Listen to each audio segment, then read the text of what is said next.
and welcome to Rewind Reviews, a podcast where we take a look at films that some would consider old, and that depresses me. Definitely old, aren't they? Like, well, this Pirates is the thing. One's over 20 years, isn't it? Well, that's the thing that depresses me. So the other day, I was talking to someone about this podcast. They were asking, like, well, oh, yeah, I heard you do a podcast. This has happened sometimes at work. You know, someone new will join and they'll hear I do a podcast from someone else and then they'll ask about it, which is, you know, it's not taking interest. You know, it's a lovely thing to do. I'm not admonishing this person at all. But I found myself casually describing this podcast as how we review old movies. And they were like what? And then I watched them have an existential crisis because I named the movies we'd done. And they looked like for a second they were going to object, and then reality hit them, and they realised how old they and the movies were. And it was very unfortunate for that person, because they're going through what I go through every week doing this. Because what happens with this, and what always blows my fucking mind, these were movies that we do on this podcast that were seen by mostly, quick change excluded. These are movies that were seen by millions of people. Almost everyone saw these movies, right? Do you know what I mean? The movies that we review, not this specific week's one, but like what we cover on this podcast, they usually were very popular movies in their time. But the amount of people, usually very young people, in the comments like, oh, I never actually saw that, hurts me every time. Yeah. Because it just reminds me of where we're at. Here's a stat for you, Dan. So Hitch, the Will Smith movie, yeah? Yes. Charlie and the Chocolate Factory, the remake version. Yeah. Yeah. Yeah. Hitchhiker's Guide to the Galaxy, Dan. People born the year those films came out can legally drink in the UK. I don't like that.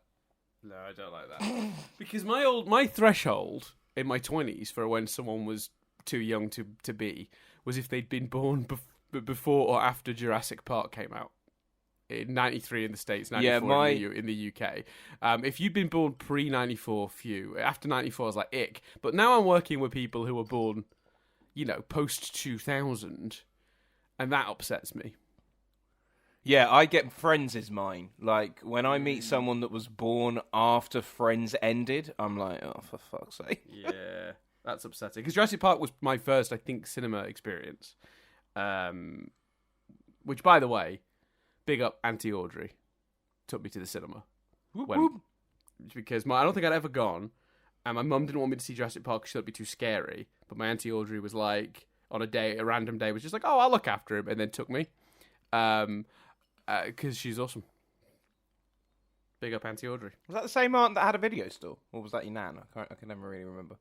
The video store was my nan. Yeah, the video store was my nan. But my Auntie Audrey took me. And I say Auntie Audrey loosely because my understanding is Auntie Audrey is technically related to me, but in a really complicated way. So she was just Auntie Audrey. It was like cousins of grandparents removed. It was like a whole chain of events that I, even now, as an adult, don't understand. You know what I mean? In the way that if I'm lucky enough to have children, you'll be creepy Uncle Dan. You know what I mean? Like, not technically related. But... I don't appreciate the word creepy being thrown in there, but yeah, sure. I think you were creepy Uncle Dan.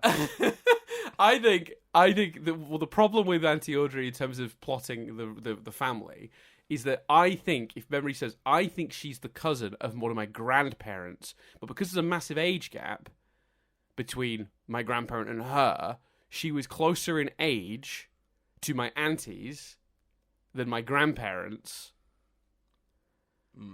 So her children aren't really my cousins, but they're kind of my cousins, but they're like generation removed, but we were the same age. We grew up together. Very strange. Yeah. Did you see Batman Begins in the cinema? Batman Begins, the Nolan one? Yes, I believe so. Yeah. Yeah, you could also drink if you were born the year Batman Begins came out. Oh, fuck off. That's so upsetting.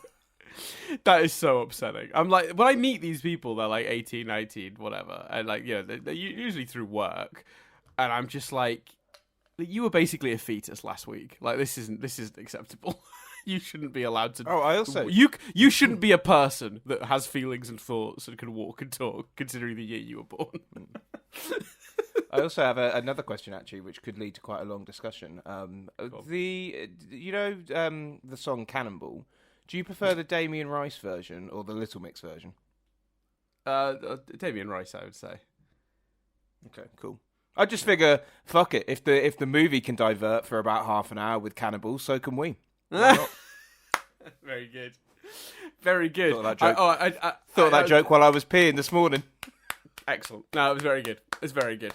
And it saved me from saying the other yardstick I sometimes use for people being too young is I've remembered, obviously, me and Nadia have been together for 19, going on 20 years now.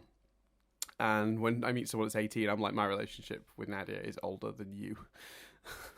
Yeah, I've got two mates that are married and they got together in school. I actually set them up via MSN. That's how long they've been together. Oh my god! Put them in MSN Messenger. That is a pull. Put them in a group chat. I was like, Matt, you fancy Katie? Katie, you fancy Matt? You both fancy each other? I'll leave you to it. And then I left the group chat, and yeah. Amazing. Some would argue, Dan, the most successful piece of writing I've ever done.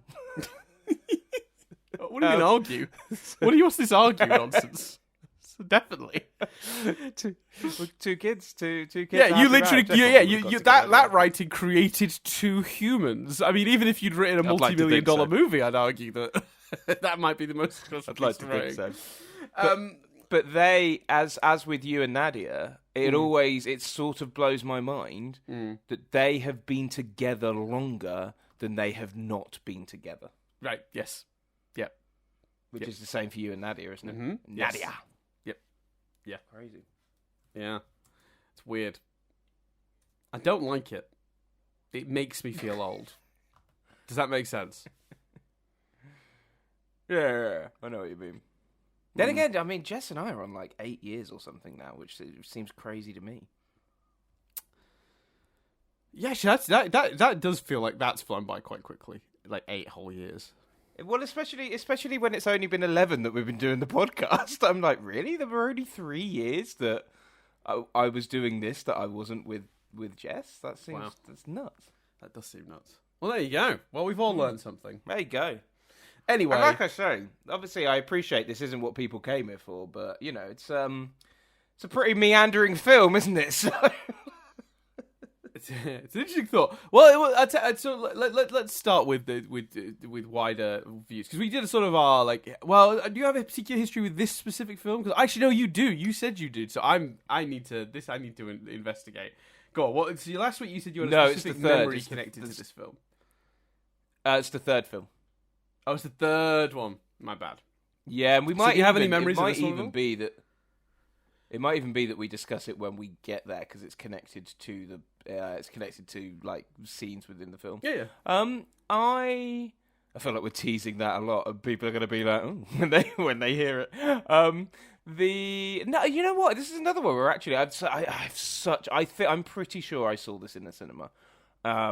I'm pretty sure, but I don't know how closely the two came out.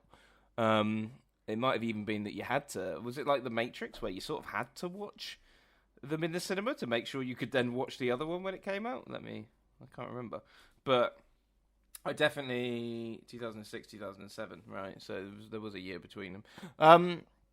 You know what? I can't tell you. I can categorically tell you I watched the third in the cinema. I think I watched this one in the cinema. There's a chance I watched it on DVD or something in prep to see the third, but I don't think so. I feel like I did see it in the cinema. What about you? So I definitely saw it at the cinema. I can tell you which cinema. I saw it at the Printworks in Manchester, and I remember just having the best fucking time. Like, I had such a good time watching this movie.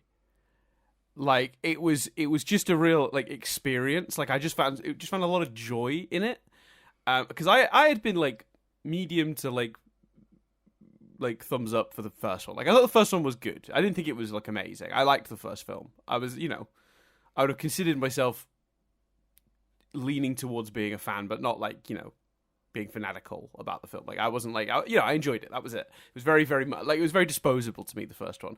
And I came out of the second one absolutely buzzing. I fucking loved it. I loved it so much. And I remember then, I think the next year I was at uni and I saw it. I thought I'd seen it with you, but I might have just seen it with some housemates from my first year. But I went with someone I lived with we wandered down in Bournemouth to the cinema on the near the waterfront, and was like, I remember just being bitterly disappointed with the third one. Following watching the second. Let's get there when we get there, because so in that case, so that's what's interesting about this is I've come into this now having not watched these movies probably since, or if I have, only a year or two later on DVD, very close to the original viewing. I've certainly not seen these films since uni. I'd be amazed to find if I had, despite owning them all on DVD. Well, I say them all. The first three. I don't own the non-Gore Verbinski ones. So yeah, here we are, having rewatched it. Do you want to know how I felt watching it this time, Chris?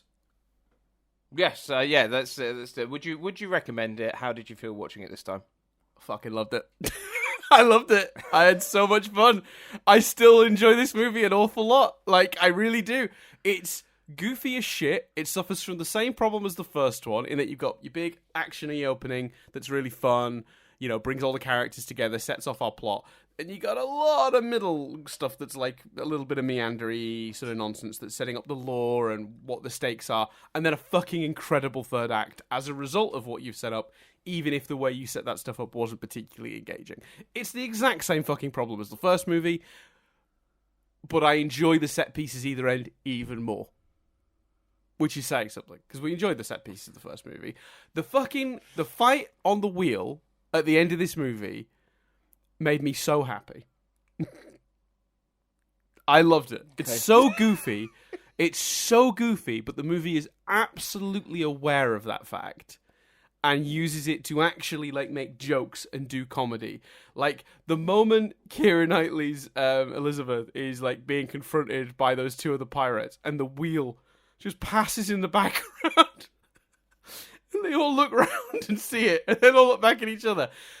Anyone who tells me, oh, that's super goofy and it's silly and it doesn't really work, I'm like, yeah, but the movie knows that. It's ridiculous on purpose. That's the joke. It's action comedy. It's an interesting set piece. Have you ever seen anything like it in any movie in your life? The three guys on the inside of the wheel sword fighting? It's fucking insane. And then the opening of the movie has the escape from the bone cage, which is also really, really innovative, creative, visually funny, but also really, really engaging. I still had a fucking blast watching this movie, and I'm not certain, but I think because those set pieces are even better than the first movie, I might prefer this one. They're not far apart, I don't think, for me, in quality, but I still had a fucking great time. Pleasant surprise, because I was really scared, Chris, that I was going to come on here and go, young Dan was a fucking idiot. This is shit. Top to bottom, utter shite. What happened? But no, I genuinely had a blast watching this. And then, of course, we get to some of the amazing character stuff this movie does, which is, really surprised me. We'll come to that. But yeah, so I'm really on board. I thought this was great. I have a feeling from your initial joke and some of the less engaged, less enjoyed by you, but maybe I'm wrong. Go on. How are we feeling? Look, I don't think it was terrible, but I think it's got way more problems than the first film, personally. I think they've upped the action, yeah, but it's just things like if you want to open the movie with a big set piece that isn't really relevant to the plot, we'll open the movie with a big set piece that isn't really relevant to the plot. It's the fact that we see Jack, spend a bit of time with him, and then we do and then we divert to the cannibal stuff for no reason. Often action movies, I think Guardians has done this every time. Well, certainly in 2, I think in 3. Doctor Who does it a lot. We'll start, with something, and also that reveal of Jack, as the cannibal leader would have been really cool, but you can't do that because you need to set up that Jack's beginning to get scared of the water and that something's going on with Jack and all of that stuff. I understand that, but I just didn't. There's a lot of stuff in the early part that to me just didn't mean anything. All the cannibal stuff is that whole sequence, whilst a lot of fun, is 25 minutes of the movie that's not relevant. It only exists to be fun, and okay, you could argue it's an action movie, cool, and it's a family action movie, so it's there to be action, and I get that, but it didn't have the weight to me. The set pieces didn't have the weight to me of any of the set pieces in the first one. Visually stunning. Like, there's some amazing visuals right from the off. Even the shots of the abandoned wedding stuff in the rain are brilliant. Like, it opened and I was like, oh, this director Dan's got a newfound hard on for is doing his work again. Newfound hard on is probably a bad way of phrasing that, but that's going to be the name of my first album. Newfound hard on. That's your post-punk band. And now with their hit, I'm one of the few people that really truly appreciates Pirates of the Caribbean 2: Dead Man's Chase. It's Newfound Hard On. I like the cannonball stuff. I'm one of the people who appreciates Pirates 2 and then parentheses Dead Man's Chest. yeah. Look, I had fun. Like, I'm not saying I didn't have fun, but for me, it's not as strong as the first one. I didn't love the Elizabeth Jack stuff. I did. We'll talk about it. But yes, I thought it was fucking brilliant. Let's talk about that. Let's stick with overall. Well, yeah, stick with overall stuff first. We should. Yeah, go on. I didn't like things like, the Kraken's ability to destroy a boat based purely on whether there's characters we know on it really made me laugh. Like, at first time, I like that they set that up. I like that they set up how dangerous the Kraken is, and I think the Kraken stuff in general is really exciting and done really well. But I just love that first boat it destroys. It's like the Kraken's like 30 seconds of like, but when it comes to destroying a boat with characters we know on, it takes a little longer. And it's weird that even the Kraken stuff, it feels it because. And and this is like one of the earliest examples of, and I accept that if I just let my mind go, this stuff doesn't matter. I, like you, had a blast and had a really great time. I accept that, but we know, because I've mentioned it enough, that I struggle with a part one and then a part two split over two movies, and this is that. This is very much that. I disagree. That Kraken stuff to me. That problem does not exist here, in my opinion. But we'll talk about it. Go on. It's just it felt like an Act 2 battle, not a finale. And then I was like, oh yeah, the movie's over in like 10 minutes. This is like the end of this movie. I love where we end. I just think there's a lot of character stuff unresolved by the end. There's a lot of plot stuff unresolved. I like where it ends. That shot of Jack, fighting his way into the Kraken is brilliant. That notion of, right, we've got to go and save Jack, and the Barbossa reveal, brilliant. But I'm explaining why, for me, I certainly don't think it's as strong as the first one. Yeah, I several points you made there I strongly disagree, particularly at the end about because I think this movie is actually kind of amazing because it actually solves a lot of problems that I felt watching Matrix 2, which I always forget which one is Revolutions and which one is Reloaded. I guess Reloaded is the second one? Two is Reloaded and 3 is Revolutions. Yeah, because Revolutions is when the actual Rising revolutionary thing happens, I guess. Yeah, that makes sense. But so, because what they do, which I think is genius, is tie so much of this plot to stuff we learned in the first one. Like, so, Bootstrap's connection, Jack's compass, starting with Will and Elizabeth's wedding being interrupted with their crimes from the first movie catching up to them. It all feels like a perfect follow-on from what we just had. And then in terms of the end of the movie, I mean, if you don't think the fucking... if someone comes out of this movie and tells me they didn't think the battle with the Kraken and the big fight for the chest on the island is a sufficient third act action sequence, one leading into the other, I don't know what to tell you. I have nothing for you because at this point, all I can think is, well, you just want bigger. To me, it's just like, what do you want? Bigger explosions? Like, what more could it have given you? Because there's so much amazing character stuff happening alongside all of that, particularly around the Jack character and particularly around the Elizabeth character. Because what's genius about the way this film is structured, although these films seem to be structured, I'm waiting, and we'll see with the third one. But the first one is really about Will learning that Jack is a good man. This one is about Jack learning he's a good man, and when he chooses to come back at the end and not fuck off on that little boat to save them, and he makes the right choice. But Elizabeth, who is becoming more pirate every day and has been warped by this world not to trust, handcuffs him to that fucking boat. Whew. That is fucking good. Yes, please. So for me, it's like a huge character moment mixed in with an awesome action beat that resolves the plot of the movie, which was all about the contents of that chest. The resolution of the plot is the heart falls into the wrong hands, which is an Empire Strikes Back ending in that it is a downer ending. The bad guys win. I agree with that. But the main character thrust of the movie is resolved. Jack sacrifices himself at the end with the Kraken in one of my favourite shots, maybe in fucking cinema history now. I tell you what, Chris, and I must have thought it when I saw it originally, because again, I came out of this movie fucking blown away.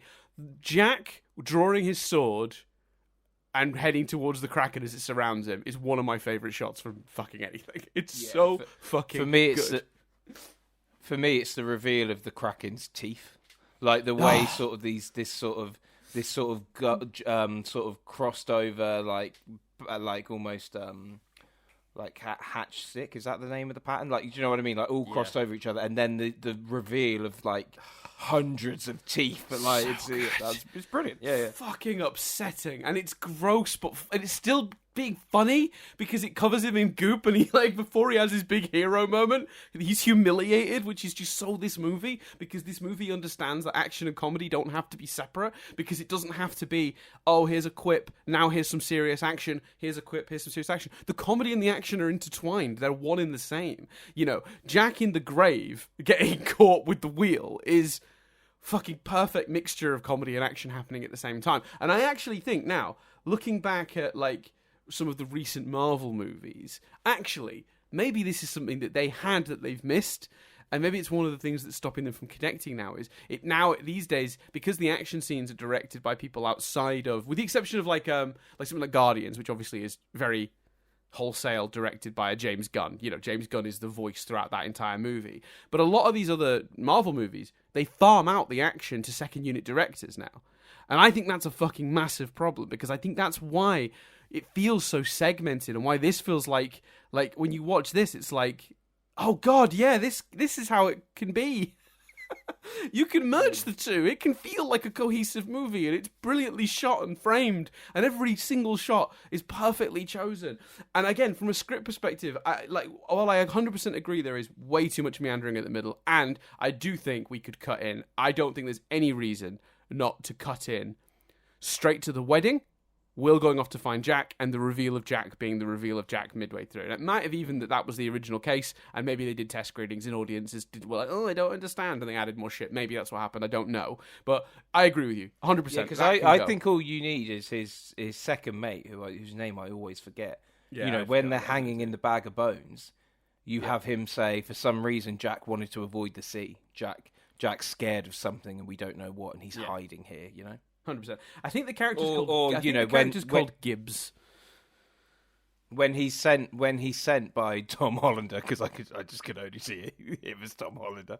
When he's sent by him, he says to him, "There's rumors of," Will says, "Well, he's probably out on the sea," and he's like, "No, there's been rumors of him. He's not in a good way. He's not stable. Like he's gone 100%. Even madder. You need to find him." Like, yeah, absolutely. Yeah, it should do that. So yeah, for me, the criticisms that I have and would aim at this movie, that I think are 100% like, yeah, this is like broken, is that opening. You're right. There's no need to show Jack before we get to the Cannibal Island, and then the Cannibal Island kind of plays out like the opening of Star Trek Into Darkness, which I don't love as a movie, but that opening is fucking great, which is like mid-adventure, essentially. We're stepping in on this person in the middle of their adventures, and Will is our intro to that, because Will's gone out to find Jack, right? And that's a perfect way to do it for me.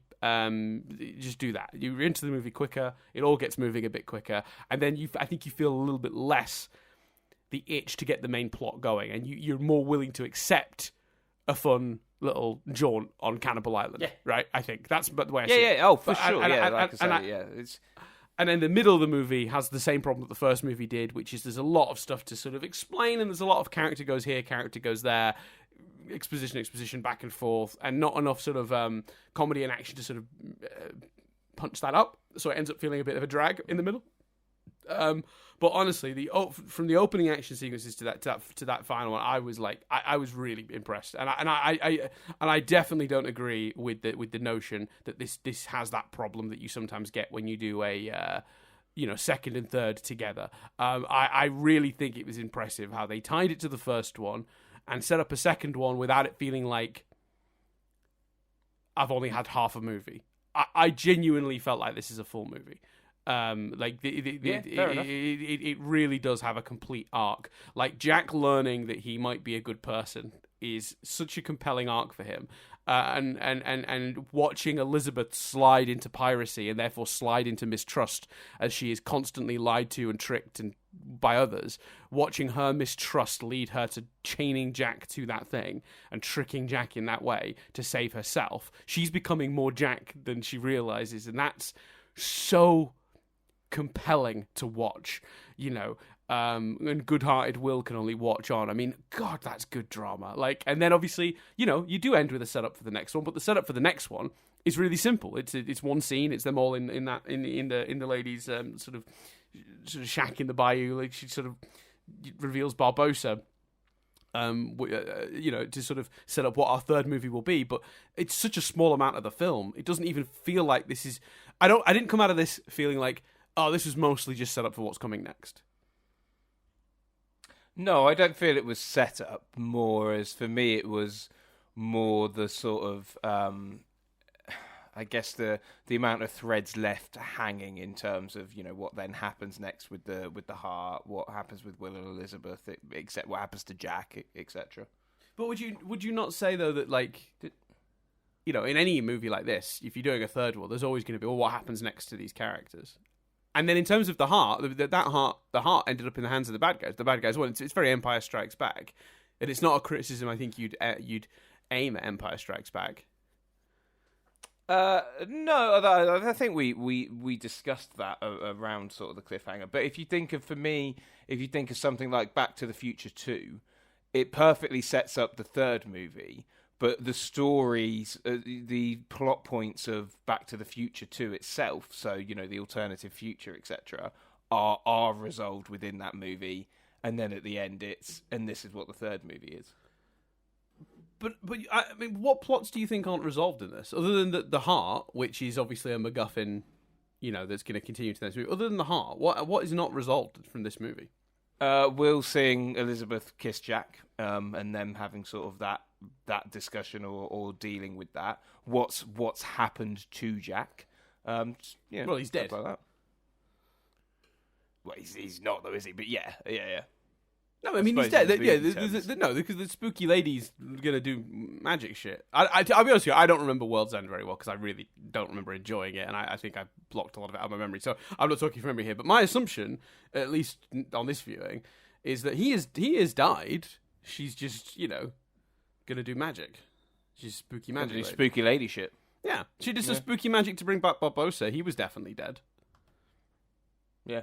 Yeah, fair enough. Look, you've won me round to a lot of it. Like, absolutely. I'm just, giving. I was giving my instinctive reaction to this movie, which was everything I said, and I still feel like that. Can I eloquently defend every element of what I said? Not particularly. And if I did, you'd be able to argue against it, as you already have. But that's how I felt watching it. Mm.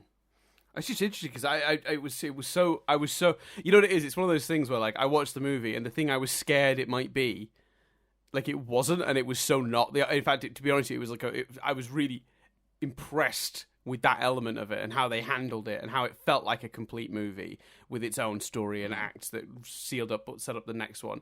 Like, I came out of it going, well, we can't criticize it for that. And then to hear you criticize it, I was like, oh, God, my brain hurts now because that's the one thing not the one thing, but like one of the things I was going to, sit here and compliment it for. Chris found the opposite, and I was scratching my head like, I was like, oh, no. So, yeah.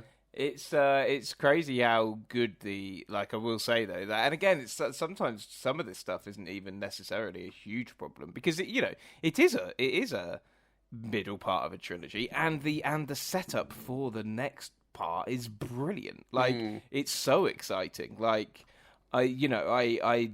that going into the third with such a clear, right, this is what the movie's about. And if I can't remember it that well either, but I would bet it gets a little convoluted. But I have one memory, no, two memories of the next movie, two specific scenes I recall that exist. Yeah, I remember what the final action sequence is because there's a pretty iconic image, involving a whirlpool that I remember. That's pretty much seeped into my brain because, again, these movies are steeped in iconography, and I remember the specific fate of one of the characters. I won't say who. No. I think we share that memory, and we'll talk more about that next week. Yeah. But the setup is brilliant, and it's it is. I had way more fun with the movie than I thought I was going to have, for sure. Because those set pieces are so much fun and so ramped up as well, and it doesn't. Things don't need to be bigger. I'll take, for me. I think this is the kind of thing that was. It's like. Maybe it's because we already know the characters, but for me, I talked a lot last week about the scene in the blacksmith's office. And I really, you are incapable of saying the word workshop. I love it. I really loved that scene, and because for me, that scene is two characters fighting, and there's a lot of visual, interesting stuff with the horse and with the going between the beams and the different levels of the office. But at the same time, Will and Jack are discovering who each other is, and they are finding out about each other. And there's some moments like that in this movie, like the whole. Whilst I don't love the Jack Elizabeth stuff, I think actually I do like the notion of her carrying favor, her tricking him. It's the conflict stuff. It's the arrow pointing at Jack, and yes. Does she love Jack? So that I really like, because and I think I know the reason why someone might come out of this not liking that. I think, obviously, you, like me, need to believe she just loves Will, and of course she's not going to feel anything for Jack, right? That's like what you want to believe deep down in your core, right? And I'm the same. The reason that stuff doesn't bother me is because I still think that's true. I think the movie is trying to play that maybe, but she doesn't, because what they do, which is so clever, is they make her doubt herself for a second because the arrow points at Jack, but it's because what's happened is she's passed the chest by a step. So the arrow has swung back to where the chest is, and it's pointing at Jack. And she glances at it for a moment and thinks she's betrayed herself, but actually she's just taken a step past the chest, and the chest is now between her and Jack. And that's what Jack then points out. He goes, no, it means the chest is under us. It means we're there. Because if you had an arrow pointing to a thing and you crossed over that thing because it was underneath you, the arrow would then point behind you, wouldn't it? And what I love about that is it creates enough doubt in the audience, but it is also completely explainable as her heart is still looking for Will. Her heart is still looking for the chest that's going to save Will.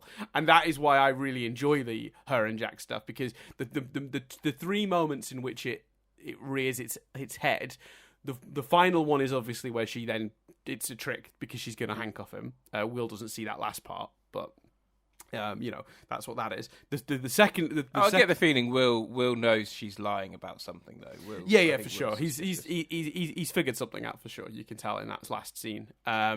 The second example is the chest and the compass, and then the third example is just him trying it on with her and her winding him up. Basically, it doesn't lead to anything. It's just them like toying with each other.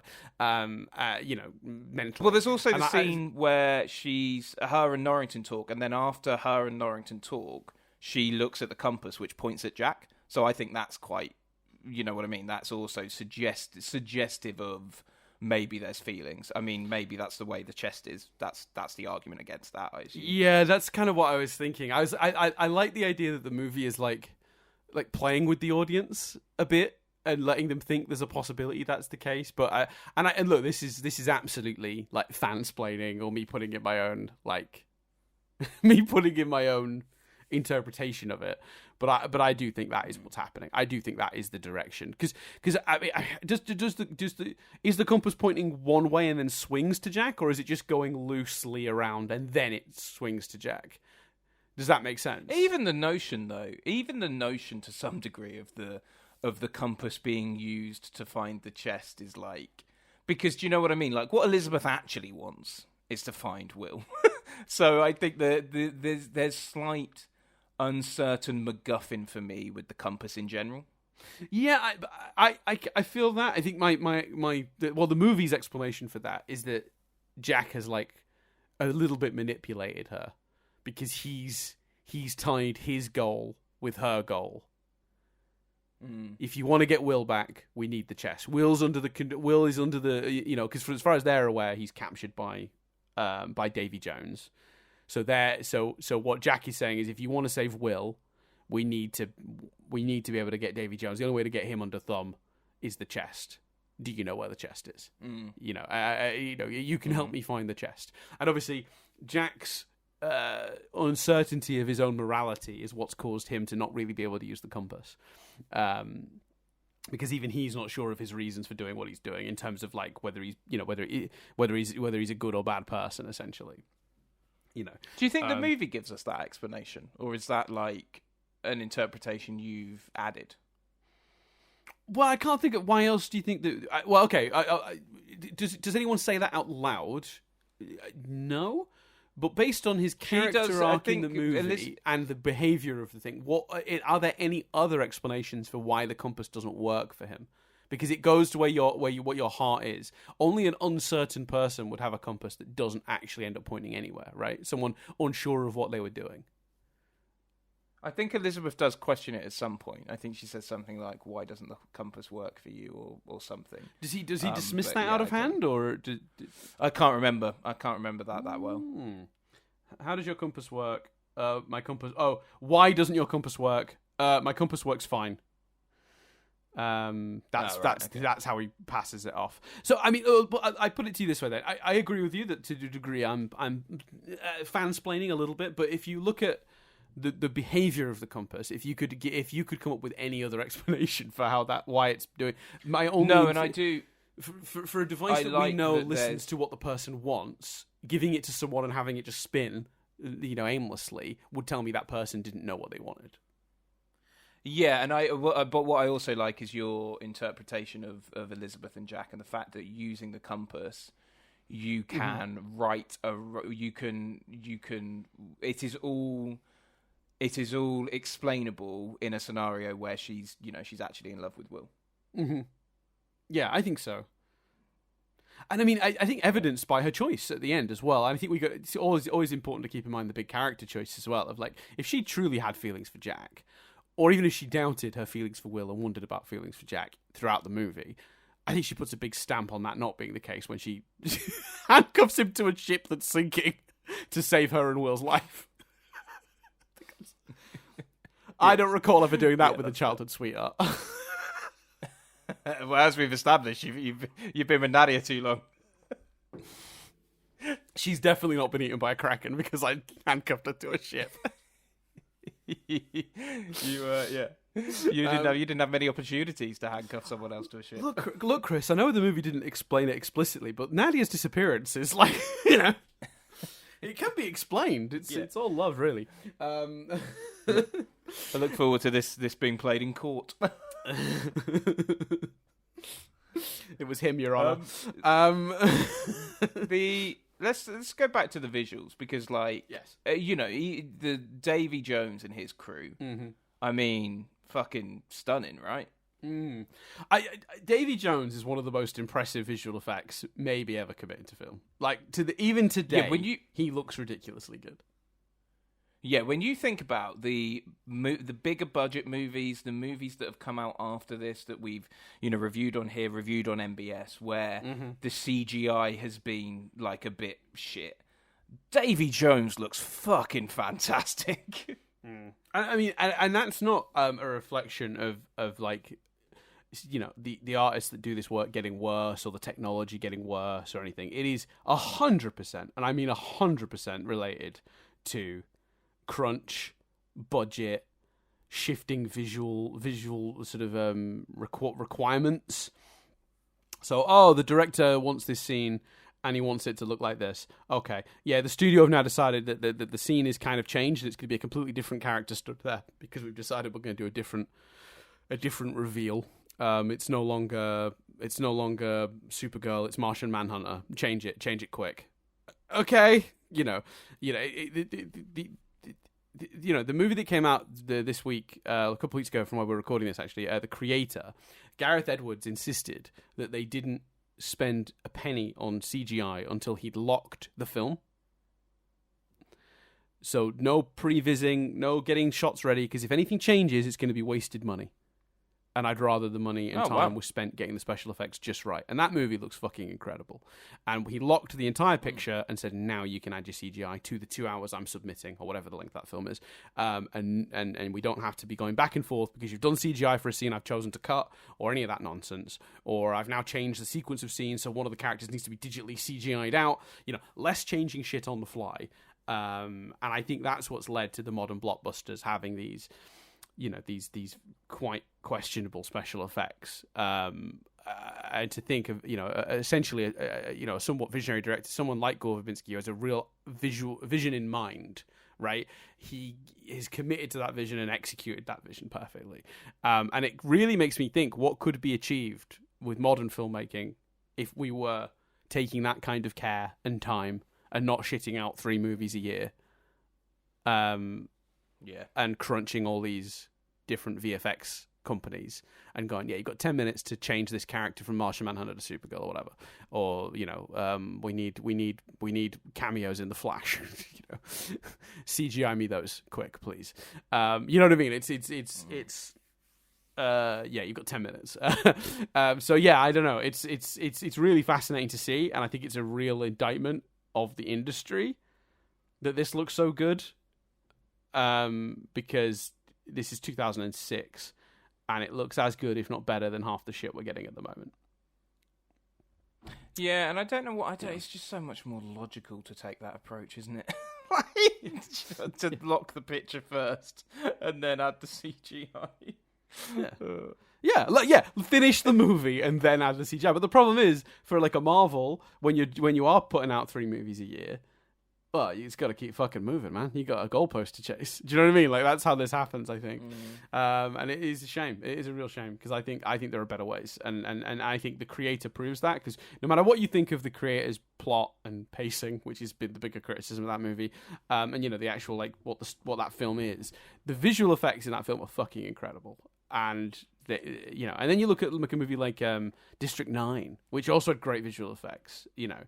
It's because they had a small budget, so they only took the time to make the special effects they fucking needed and didn't waste time and effort doing anything else. And because they weren't under a crunch, because they had a release date that had been set at Comic-Con 6 years before, that meant they could take the time to get it right. And I imagine it was the same with these Pirates films. There's no way that when the first one comes out, that they were like, right, we need the second one in 2006 and the third one in 2007. They will have gone, all right, we're going into production, start working on the scripts, and we'll see. And they were done when they were done. When they were actually done, and done well. And this is the issue, again, with that Marvel structure, sticking out a sheet at Comic-Con with with the next 4 years of movies laid out or whatever, because then you're a bit obligated to those dates to some degree. Yeah, because I'm just seeing. So this one came out in July 2006, and the next one came out in 2007. Yeah, but I'm just seeing when May 2007. So yeah, they were close, but they weren't. They were roughly a year apart. Mm-hmm. But they were in production. Like they were both in production. Like because they were in production at the same time. They were kind of made as one. And I assume, and I maybe I'm wrong, but like my assumption is that they didn't release this one until both were pretty close to being ready. Like, until the second one was also it wasn't like they rushed out the second one. They shot them at the same time. They were probably editing them around the same time. They're probably finishing. They probably nudged getting this one's editing and visual effects finished, and then just had a year to work on the editing and visual effects of the last one, which is more than enough time, to get it ready for cinema release. But yeah, it's a bummer. Both were the highest grossing films of their year. Yes. Yep. Wow. Yep. The Pirates of the Caribbean, Dead Man's Chest, made over $1 billion, which it was only at the time, I think, the third or fourth movie to do so. That's crazy. It's nuts. It is absolutely nuts. It's insane it took them so long to then make the fourth, isn't it? Really? Yeah, I think that's more to do with, I think they were hoping to, my personal theory is they were hoping to coax Gore Verbinski back. I don't think they wanted to do it without him. And I think the cast were holding out as well for that. And they didn't want to do it without the cast, particularly, I think, Will and Elizabeth. Which they did end up doing, didn't they? Like, not till they're not. Yeah, so eventually they went forward without Gore, Elizabeth, or Will. Well, Elizabeth Will's characters, obviously Orlando Bloom and Keira Knightley. They did go ahead without them eventually, but I imagine that's why there's a gap, because they were trying to do it not that way. But then it was too much of a cash cow to not go for, so that's when we end up with the movie without them. And then eventually they backed up a truck of money big enough, I guess, to coax, because I believe. I've not seen the fifth one, but I believe Will and Elizabeth are back to some degree in that final. Yeah, one. I believe so. Yeah, because I remember that being like a selling point. Like, come see that movie. Yeah, but I believe they're not in it like a huge amount. Well, I don't know. Yeah. I think the use of again, just there's so many for me, so many shots I was so taken with. Davy Jones playing the organ. With, like, his tentacles, the bit where the head of one of the henchmen comes off, and then it spins round and turns into a crab. Yes. I know we've already said it, but just how well, like, Davy Jones is a talking octopus, and it looks fucking brilliant, and looks real and like malleable, and it's just to the point phenomenal. To the point where I forgot Bill Nighy was under there. Yeah.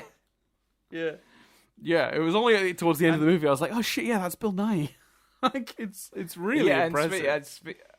I know we're talking of visuals, but speaking of performances, like, it's Bill. I've not checked, but it's Bill Asgard. I assume is Will's father. Yeah, Stellan Skarsgård. Oh, Stellan Asgard. Sorry. He's fucking brilliant in it.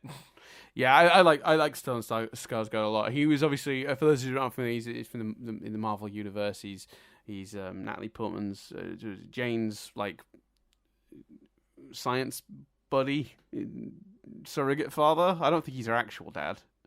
But yeah, he's amazing. Stellan Skarsgård doesn't get enough credit for his work, but he's brilliant as Bootstrap Bill here. Which, how did you feel about that? Because obviously so that's another interesting one where they kind of like they've gone on to sort of do something to expand mythology from the first one. So our understanding in the first one was that Bootstrap Bill, who regretted the mutiny on Jack following them stealing the Aztec gold, was thrown overboard with something heavy on his feet, but then he was obviously not able to die. They probably hadn't figured that out yet, so was just under the water, alive, not able to die. That is all there in the first film, if you put it together. They don't say it out loud, but that's the sequence of events, if you piece it together, you get from the first film, which is actually, if the sequels don't get made, his story ends with his own son ending the curse and putting the final piece back and letting him finally go to rest, which is actually quite nice. They don't make a fuss of that in the first movie. But what it turns out actually happened, based on the adjustments, or not adjustments, but like an additional information you get in this movie, is that while he was in that state, he was picked up as a lost soul, essentially, by Davy Jones, who has a sort of like ship of, lost men that join him and pledge themselves to him, and then slowly become,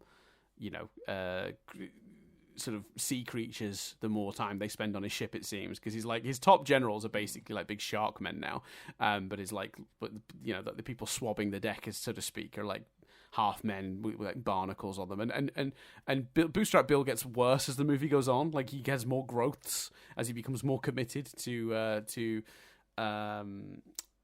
Davy Jones, so that's pretty interesting as well. But so the idea is he was then picked up by Davy Jones, and that's why he's still about. So did you feel that was unnecessarily adding to the mythology? Did you like that we got to see Will interact with his dad? How did you feel about that entire plot, basically? No, I like that. I thought the interactions between father and son were good. I think maybe they could have played on it like, you know, we don't see too much of the reunion moment from When They Know, if memory serves. But I think they could have maybe gone a little more in on it. But you know, Will's whole, well, you know, it wasn't a choice you had to make. I'm not going to abandon you. I think all of that stuff plays out really well, and I think tying it feels, for all of my sort of, you know, part 1 versus part 2 split across 2 movie stuff, I think the linking to part 1 is brilliant. Like, it really... these films work better as a trilogy. Well, so far. Obviously, we've not seen the third one. But certainly these 2 work much better as a trilogy than I thought they were going to. And I think tying it to Will's dad and making that such a vital part of this film is a big part of that. Yeah, I agree. I think the choices to thrust this plot off from the consequences of the end of the last movie in general were smart. Like having this movie start with Will and Elizabeth's wedding being sort of interrupted by someone from, you know, I think it's the East India Trading Company, like coming in and being like, or maybe are they from the Crown? I can't remember what they say. Who the Weasley guy, Beckett, I think he's called. He's Tom Hollander's character. I think he's called Beckett. Yeah, Beckett. I don't remember what his affiliation is, but he comes in basically and is like, yeah, you guys should have been fucking arrested and hung for helping Jack Sparrow ages ago, but I'm actually kind of looking for him. So if you help me find him, I'll write you your pardons or whatever. And I like that we see the two different versions of how that plays out. Like, you know, Will immediately goes off looking for Jack, whereas she's sort of a bit cleverer and like holds him at gunpoint to get him to sign the papers before she even goes out looking for Will. You know, it's really interesting to see how those two characters handle the situation, and it's different for each of them. It is, but it also feels a bit typical Pirates chess PC clunky, doesn't it? Like to some degree, like it feels like it. Whilst it is clever and it's her being clever, it also feels like an excuse to split them up.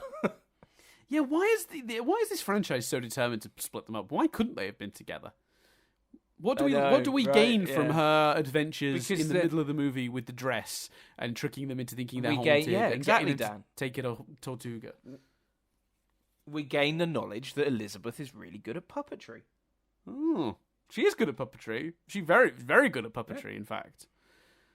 And also, she's very good at writing in lamp oil and then lighting it on fire so the word shows up. She's good at that too. Because I think if I'd have done that, it wouldn't have looked like the word Tortuga. It would have just looked like a mess. No. Isn't it weird just thinking about the geography of this movie? Like, mm-hmm. Will, like, travels the fucking world in a montage at the beginning of this movie. which is why, again, I think it's cleaner if we start with Jack and stuff already on. Do you know what I mean? If Beckett sends him there, if Beckett goes, there's, and the more I think about it, the more I like that version, you know, that only exists in our heads, where Beckett says there's rumours that he's gone mad and he's on this island, like, but apparently he's not in a good place. Something is frightening Jack Sparrow, and you know, nobody knows what that is. And then we go straight to there, rather than Will literally, like, I swear Singapore was referenced. Well, like, they could have even done it in a way that tied to the major plot and had him say something like, I don't care about the rumours that he's gone mad on that island. He's got something I want. Yeah, do it that way. Yeah. Do it that way. Because then he's like, you know, because Beckett needs to be focused on the chest, right? The key in the chest. Because obviously that's like the thrust of his issue. I think otherwise, I feel like a character like that wouldn't give a shit about whether Jack Sparrow's gone mad now, but you'd want him to mention it to set that up, so you'd have it as like you do it that way. But yeah, I 100% agree. That's a much better version of the opening of this movie. Is you start on the wedding, then that interrupt montage, it, and then you don't even need to do the montage then, because he's going straight to Jack. Honestly, it almost felt like that. The people, because it's kind of like they're almost talking to camera. They're framed almost like talking head interviews. I almost felt that those people should have been paid, like it should have been cameos. Do you know what I mean? It should have been big celebrity fans of the pirate franchise. Yeah, that's how it is weird because I don't even think that's particularly fun. Like it's one of my least favorite sequences in the movie in terms of just like enjoyment. Do you know what I mean? Like, I had so much enjoyment out of Cannibal Island in terms of the stuff going on it, but like I got very little out of that montage, very little. So it's a much easier snip for me. I'm just like, yeah, snip that out. That doesn't need to be there. But the last one, that middle chunk is like the same as the previous movie, where it's just there's a lot of people talking and doing exposition. Like while everyone moves around, so we can have the characters show up dramatically later in the movie. Going back to Cannibal Island, do you think in any way it's too long? I know you have fun with it, but I have fun with it. But I just think for something that doesn't ultimately move the plot forward, it shouldn't be 20, 30 minutes or however long it is. Well, I mean, I think if you were to get into it quicker, you wouldn't really feel that for a start. But I think we've already said that though. So no, I don't think so. I think for me, let me just 1 second. My computer just thinks my computer's just probably it looks like you're traveling because my VPN just connected. Sorry, that interrupted me. Yeah. So I mean, how long actually is it? That is the other question, isn't it? Like, I'd have to pull it up, because I'd be curious as to how long it actually is once you take... Because it might finish 20, 30 minutes into the movie, but obviously there's a big chunk, ahead of that. Yeah, so as far as I can see, 22 minutes in, it begins. And then the people look out to the ship going off at 44 minutes. So it's about 22 minutes long. Yeah, I think that's fine for an action sequence like that. I don't think that's too long. You might be able to trim a couple of minutes out of it, but I don't think you'd be able to trim much. No, I think for what it is, I think that's a perfectly fine way to spend a chunk of the movie, and it is because it's such a fun sequence. And sometimes there is just a justification for, all right, it doesn't move the plot forward, but it's a super fun chunk of the movie, bunch of action early on, which is how you then justify not doing action for a little bit while you then set up your plot as well. So yeah, I'm personally fine with that. I don't know. How do you feel now? You know for sure that it was 20 minutes. How do you feel? Do you think that's too long? Is that where you've landed? Yeah, I mean, 22 minutes doesn't sound that bad, does it? But I definitely felt watching it. It felt so inconsequential. I would have, but I think if you'd start with that, if that was Jack's introduction, then I wouldn't feel it as much. That for me is the big problem. The fact that we set up something else and then we go there to do that feels inherently even more inconsequential, because we've literally gone there just to do a big action set piece. Whereas if it starts with a big action set piece, I've referenced Doctor Who, you referenced Star Trek Into Darkness, then I'm all right with that, and Guardians does that brilliantly. In terms of minutes, there's probably not that much difference between this and that intro to Guardians 2, where they're blowing up. Although even that, they're stealing something that they shouldn't be stealing, and that does sort of kick off the plot. But I mean, you could argue that here though. Will coming to get Jack, what kicks off the plot here, because Jack is off having his own adventure. It's his intersection with Will that sort of kicks because it all becomes about the compass and the chest and the key at that point. Although Jack was already looking for that, I suppose. But that's you could argue it's similar, not quite exactly as clean cut maybe, but pretty similar, I would argue. Yeah. So how did you feel? So we talked a lot about Elizabeth and Jack. How did you feel about how the movie handles Elizabeth and Will then? If the focus for you was that you felt like they focused too much on Elizabeth and Jack, what bits we did get of Elizabeth Will, do you think that was handled well? Do you think it needed more? Where are you at on that?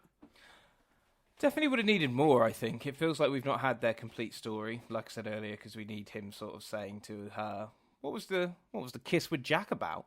But I think there's still excellent chemistry. I really enjoyed the I'd have you now if it weren't for these bars, and then like her dad sort of dropping something and alerting everyone to the fact that he's there. So I think is that the moment when he breaks the candle off the wall, which is exactly what Will did in the first movie. That's great. That's a great callback. Yeah, so that was I really enjoyed that. So I think Keira Knightley and Orlando Bloom continue to have incredible chemistery. But we didn't particularly get enough of them. The reason I think they get away with it is because the thrust of their plot is their marriage got prevented and they're just trying to get back together. And then the drama of it, so the thing that sets off this journey is they want their lives back so they can just be together. But I think Elizabeth is feeling a call to adventure. Will goes to adventure when he needs to. I feel like they're hinting Elizabeth craves it. Does that make sense? Well, which is consistent with her character in the first movie. Like, she's a child obsessed with pirates. Mm-hmm. And at the end of the first movie... Right, yeah, I didn't even think about that. I really think, to some degree, we didn't talk about this last week, and it's probably too late to have this discussion because it's kind of a discussion for that movie.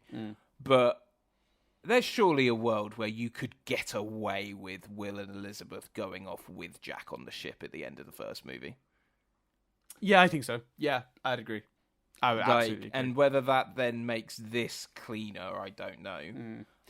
Sure, but I suppose when you're doing the first, you don't know you're getting a second, though. I suppose, and just based but I think that even first then, movie, what do you think is the better ending for that movie? Just on its own, yeah. But to some degree, like I say, I think them all going off together is the better ending. Maybe, I don't know. But anyway, so I think.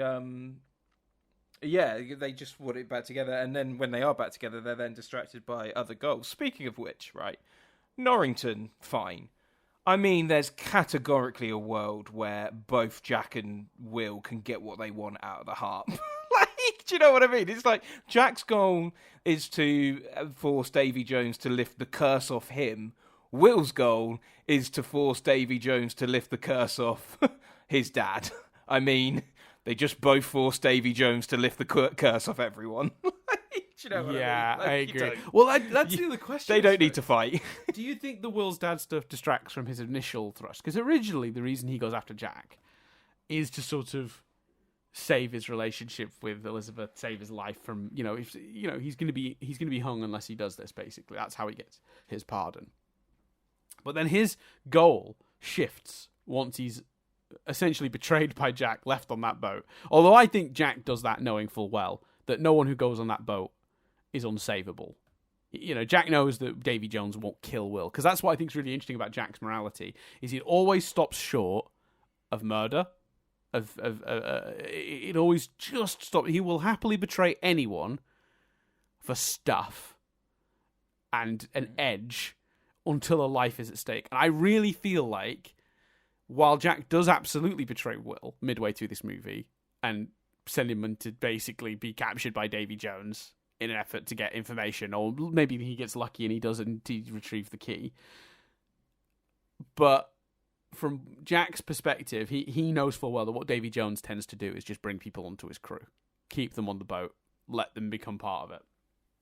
So Jack knows that Will's fine, and that if he does ever successfully grab the heart, he'll be able to save Will. But what this interestingly does for Will is his thrust from the first arc of the part of the movie, the first act of the movie, is completely different to what his goal is in the second act of the movie. And while you're right, I 100% agree. At the end, when they quote unquote all have different things they wish to do with the heart, when arguably two of them probably could just get what they both want. Although I wouldn't change that the three of them end up scrapping over it for the world, because I love that. And I particularly love Elizabeth's, like, oh, for fuck's sake, stop it. You're all being idiots. Because in a weird way, actually, I think Will and Jack actually being on the same side makes that even funnier. Whether that's intentional or not, I don't know. But it makes the fight even fucking more flippant and stupid. So Elizabeth's anger that the boys are just fucking being boys and not being sensible is actually even funnier thinking about it that way. But yeah, no, but Will's goals change completely throughout the movie. Suddenly, he's not interested in Elizabeth at all. He's trying to save his dad. And I'm not sure even though I like the stuff with his dad, I'm not sure that's great either. That his like goal changes as the movie goes on, because it feels like he almost entirely forgets Elizabeth exists. The trouble is, I think that goes back to them not quite doing enough with Will and his dad, because it makes complete sense. Will is partly defined by the fact that he has been fatherless all his life and was left by his father, and it's left him with this determination to refuse to do the same thing to him, to refuse to leave him and to be reunited with him, and that has overtaken everything. And also, Elizabeth is there. She is free. They are together. This is a world of pirates. They could, do you know what I mean? They could resolve that and just fuck off and not go back. Like that's fine. That's okay. So I think it does make sense, but maybe the movie is one way in which, again, the movie doesn't quite do enough with Will and his dad. Yeah, I think that's right. I think that's right. Another quick question I have for you, actually, Chris, is one of my favorite moments of the movie is because one of the things that I've picked up on, and again, the movies don't make this clear, but one of the things that I really like, and I'm really excited to see if the third movie carries this on, is the first movie, I said this earlier, first movie is kind of Will learning that Jack is a good man. The second movie is almost Jack learning that Jack is a good man. And it ends with a moment when they're all, drinking to Jack's memory, because he's died as far as they're aware. Again, what goes on with that after this, I genuinely don't remember. I don't remember if it's voodoo magic that brings him back or if he somehow survived. I hope it's not the second one. I really do hope she just brings him back with magic. There's some sort of quest for a MacGuffin that can bring a person back to life, but just once or something. That's what I'm hoping for, because I really don't like the idea that he somehow survived that, because that kind of diminishes the sacrifice and also Elizabeth's choice. But anyway, there's this brilliant moment when they're drinking to Jack's memory, and Elizabeth's words are, "He's a good man," or "He was a good man," which I think is very deliberate, because she's the one character that genuinely doesn't think that. We know Will thinks that.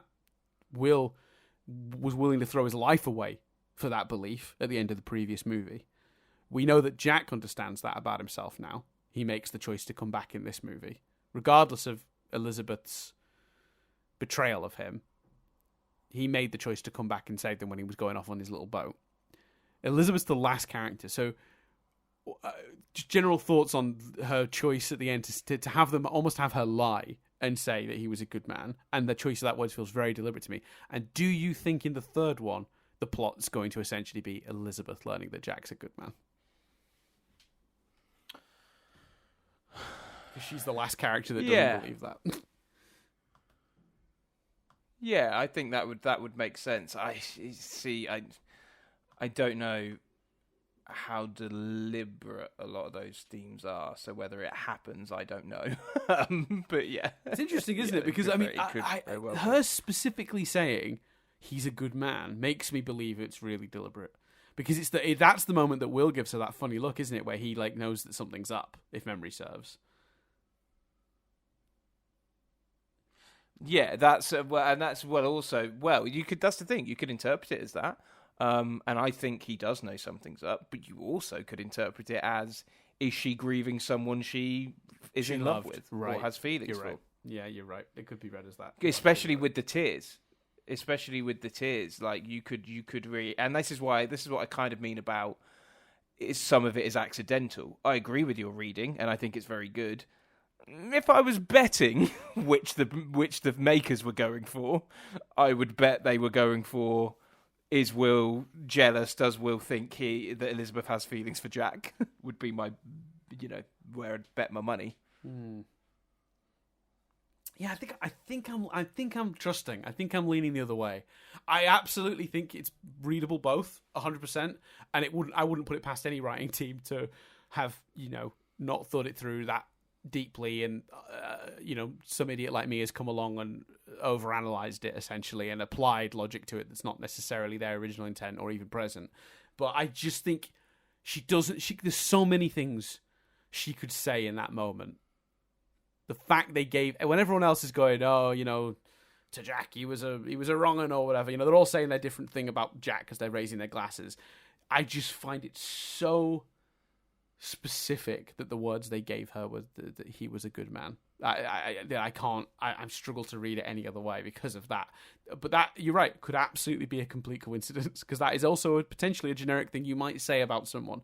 But because it echoes what the exact words Will used at the end of the previous movie, I'm leaning towards that being deliberate. But absolutely understand someone landing the other way, because you're 100% right. It's it's as possible. I have found something that's not really intended to be there, and it's a bit of an accident. So let's not rule that out. One thing we complimented the last movie for was Elizabeth being a woman of action. Did you feel they carried that legacy on here? She's not a damsel. She makes choices of her own. I feel. I assume you felt the same way. Yeah, I think they did. In fact, more so with this one, because whereas last time we'd sort of complimented that the beats on paper were damsel in distress, but neither the script nor Keira Knightley's acting played it that way. Whereas I don't think the beats here are a damsel in distress. She breaks out of prison. She gets him to sign that agreement. She finds her own way. She puppets a wedding dress and pretends to be a ghost to get the pirates to go to where she wants to go. Do you know what I mean? Like, yeah. I don't think she's damsel at all. She's the only one who sees reason when the three boys are having their boy fight, and then she's the one that saves them all by condemning Jack, which is, you can argue, the wrong choice morally, but is absolutely a woman with agency. Yeah, well, she also knocks out Norrington, doesn't she? Like, arguably unfairly, I would say. Does. Like, yeah. he was quite reasonable to her. Yeah, yeah. What do you think of him? What do you think of what they do with his character in this? I genuinely think Norrington's character in this is like surprisingly clever. Like, and it might be an execution. I think maybe you tell me on paper, the thing is, they'll find him on their journey, and he'll be a bit of a wreck, and he'll just be like, "Oh, Jack, I'm going to join your crew," and then at the end, he'll betray them, and I'll be like, "Oh, but that'll be so obvious." You'll know that's coming a fucking mile away, that he's just out to get something that he can then bargain to get his status and position back. I'm not going to believe that for a second, but they write it so well that I genuinely, because I'd forgotten exactly how the ending plays out and who's on what sides, and even who ends up with the heart. I genuinely forgot how that plays out. So I'd forgotten about the heart, to be honest. Right. But I remember the battle was over a MacGuffin, and I vaguely had the image in my head of the sort of little black sack with the beating. So when the movie starts and they're talking about Davy Jones, I'm like, oh, his heart, he's betrayed love in a chest. Davy Jones's locker, I got it. I a little bit of knowledge of mythology mixed with vague memories of the movie sort of came together, and I remember that, but I still don't remember who had it or where it ended up or what the fight was. I remembered the fight, the image of the fight on the wheel, but I couldn't even remember who the participants of that fight were. Well, other than Jack, because Jack would be in that fight. So I was just like, really, really on paper, I would have absolutely told you were crazy for pitching Norrington's plot in this movie. But as I watched the movie, I was like, you know what? He's a man down on his luck. Maybe he does see a future for himself, just helping, being part of the adventure again. Maybe he's been so miserable for so many years, he'll just take working with Jack as a way to be part of the action and use his skills. Like, I genuinely, while a betrayal is always at the back of your mind with a character like that, I wasn't watching the movie going, oh, come on. He's obviously going to turn on them. I was watching the movie going, that's one option. Which is a fucking an absolute magic trick in writing for me of that character, and of course the performance as well. Jack Davenport again, absolutely turning in a blinder because he's a great actor. But yeah, I don't know if you felt the same or differently, or if you agree with that point. But yeah, that's how I landed. I loved Norrington. I loved it, and I loved how. And again, there's a real attention to detail in these movies I didn't appreciate before. Norrington slowly, visually going back to himself. Yes. Over because we see him and he's drunk and he's all begrat, and then he's in the dirt, and then slowly we see him sort of return to who he used to be over the course of the movie, until at the end he's sort of standing in the office, and they said, he says, have you got the compass? Even better, like at the heart of Davy Jones, like that transformation. Is in the script, is in Jack Davenport's choices, is in the costume, is in the makeup. Like it really, there is attention to detail over every aspect of that to make that work. And it's I don't think you'd necessarily even notice if you weren't reviewing the film for a podcast, but it really enhances it for sure. Yeah, I 100% agree. I think it's this sort of attention to detail again. I talked about earlier with Bootstrap Bill, and how he gets more sort of sea-like and barnacle-y as the movie goes on, sort of implying subtly that the longer you spend with Davy Jones, the more deformed you become, implying that all of his fish men that work for him were once human underneath, and have become like this over many years of working with Davy Jones. Like and even just the choice to have the people swabbing the deck be more human than the people at Davy Jones's right-hand side. Again, it's attention to detail. No one says it, but if you're watching, you can tell enough thought and love and care has gone into the film that information is there. And to echo a character arc like Norrington's with the visuals like that, when you probably don't need to, right? The story would do enough. If they hadn't bothered to do that visual change as the movie went on, they'd stuck with one or the other, start or put him in a sort of a halfway position between the two. So he's never particularly clean cut. He's never particularly gross and covered in dirt. The movie would work pretty much just the same, I think. You wouldn't be there going, oh, no, the movie sucks. But it's when you add all those attention to detail things together, it's why a movie like this, I think, is underrated, and why I'm gaining a great deal of respect for Gore Verbinski as we watch these. It continues because go on. Could you give it its proper title, please? None of this newfound respect things. Could you say it properly? I actually can't remember how you phrased it at the beginning of the podcast. I know you've had a phrasing. Newfound hard on. Oh yeah, sorry, my newfound hard on. Newfound hard on. Sorry, apologies. That is genuinely like just coming from watching these movies with modern eyes and just really learning to appreciate what we had with these films. And I think they're actually they're way better than I previously thought. And I'm wondering, passively wondering about the next one, because I remember coming out of the cinema quite disappointed having watched World's End. So I do wonder where we go next. But yeah, I really like the way they use Norrington. I do have a couple of other very tiny notes, just moments I like. I love it. Actually, speaking of Norrington, when he does betray them, there's a line used to describe his motives.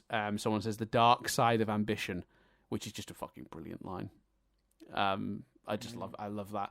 I love when Jack first sees Elizabeth. His first thing he says is hide the rum. Yes, I thought that was great. Another, I don't know if it's on your list, but another moment that I loved. I thought it was so powerful. And don't get me wrong, I think this is a moment that benefits from, we both watch these movies within a day or two of each other. The moment, the fact that the hat going overboard and then being like, let's put a boat down, let's raise the masks and get the hat, and Jack being like, no, leave it. That said so much about Jack's mental state. That said so much about how scared Jack was. I thought that was genius. And like I say, again, that really benefits from having just watched the first one. But using his reaction to the hat going as a demonstration for how he was feeling, I thought was fucking fantastic. Yeah. And then it becomes back in two other brilliant moments. One for comedy in the bar when he's just testing different hats as the bar is in a bat and everyone's having a fight. He's just picking up different hats and trying them on because he's figuring out which hat. And then the ending of the movie when the hat returns to him and he puts it on right before his final face off when he has to face his fear. He gets it back right in that moment, and it's like the iconography, you know, of he puts the hat back on, straightens himself, and then goes for it. And it's like, God damn, that's genius on every level. And God damn, in this movie is the sea basically the size of a swimming pool. Like, yeah, like. Well, it comes. Will manages to find them back at him by the Kraken, right? Like that's where the hat comes back from, I assume. Yeah, I can't remember, but quite possibly. I think the implication is when it got lost the first time, it got sucked up by the Kraken, and then when the Kraken roars at him, it pops back out. That's my Well, that makes a lot of sense then. Mm-hmm. I also, if we're doing small notes, I echo everything. Probably don't need to say it all again. Insert here everything we said last week about the music matching the movements and that being phenomenal. So good. I always remember the way the music crescendos when Jack swings on something. Like it always sticks out. You know, like his feet will land right as the music like hits a certain note. Like it's so good. Like yeah, really good, really really good music. And I think a different composer this time, but using a lot of the music from the last one. I think maybe this one was Hans Zimmer. Was this one Hans Zimmer? We can find out. I should look that up. Where is it? I don't like how they've changed how it works on IMDb over the years. It's Jeffrey Zanel. All right. Where did I get the information about Hans Zimmer? I wonder. It's weird. Oh, music by Hans Zimmer. Yeah. Oh wait, hold on. Which one are you looking at? Oh, I was on Dead Man Tell No Tales. Sorry.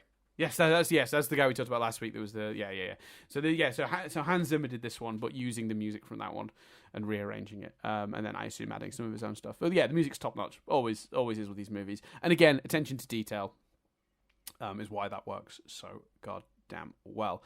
Any other notes? Oh yeah, I really just loved just summing up Elizabeth's character in 4 words, which is the boys start fighting. Someone yells, "Watch the chest," and she just replies, "No." That's what a brilliant encapsulation of her character. All the boys are having a silly fight. They ask her to do a dumb thing, and she just refuses because she's she's a great character. So obviously the chest. As a result, the chest is then stolen by Mackenzie Crook. 100%. Yeah. His pal. Oh yeah. Now we've not talked about these two. Yes. Now, because I mean, this really is a case of fans love those characters. We'll put them on. We'll make them swap sides. Yeah. That's all pirates, isn't it? What do you think about that? I'm fine with it. I think I kind of like this idea that we build up a new crew for Jack across this movie where, you know, and I've got their characters' names up. I don't remember these. If anyone's about to be impressed that I've remembered the characters' names, I haven't. I've Googled it. Rigetti and Pintel, played by Lee Arenberg and Mackenzie Crook, who were on Barbossa's crew on the Black Pearl in the previous movie. And then obviously when Jack took over the Black Pearl again, he brought his own crew on, the crew that he'd had throughout that film.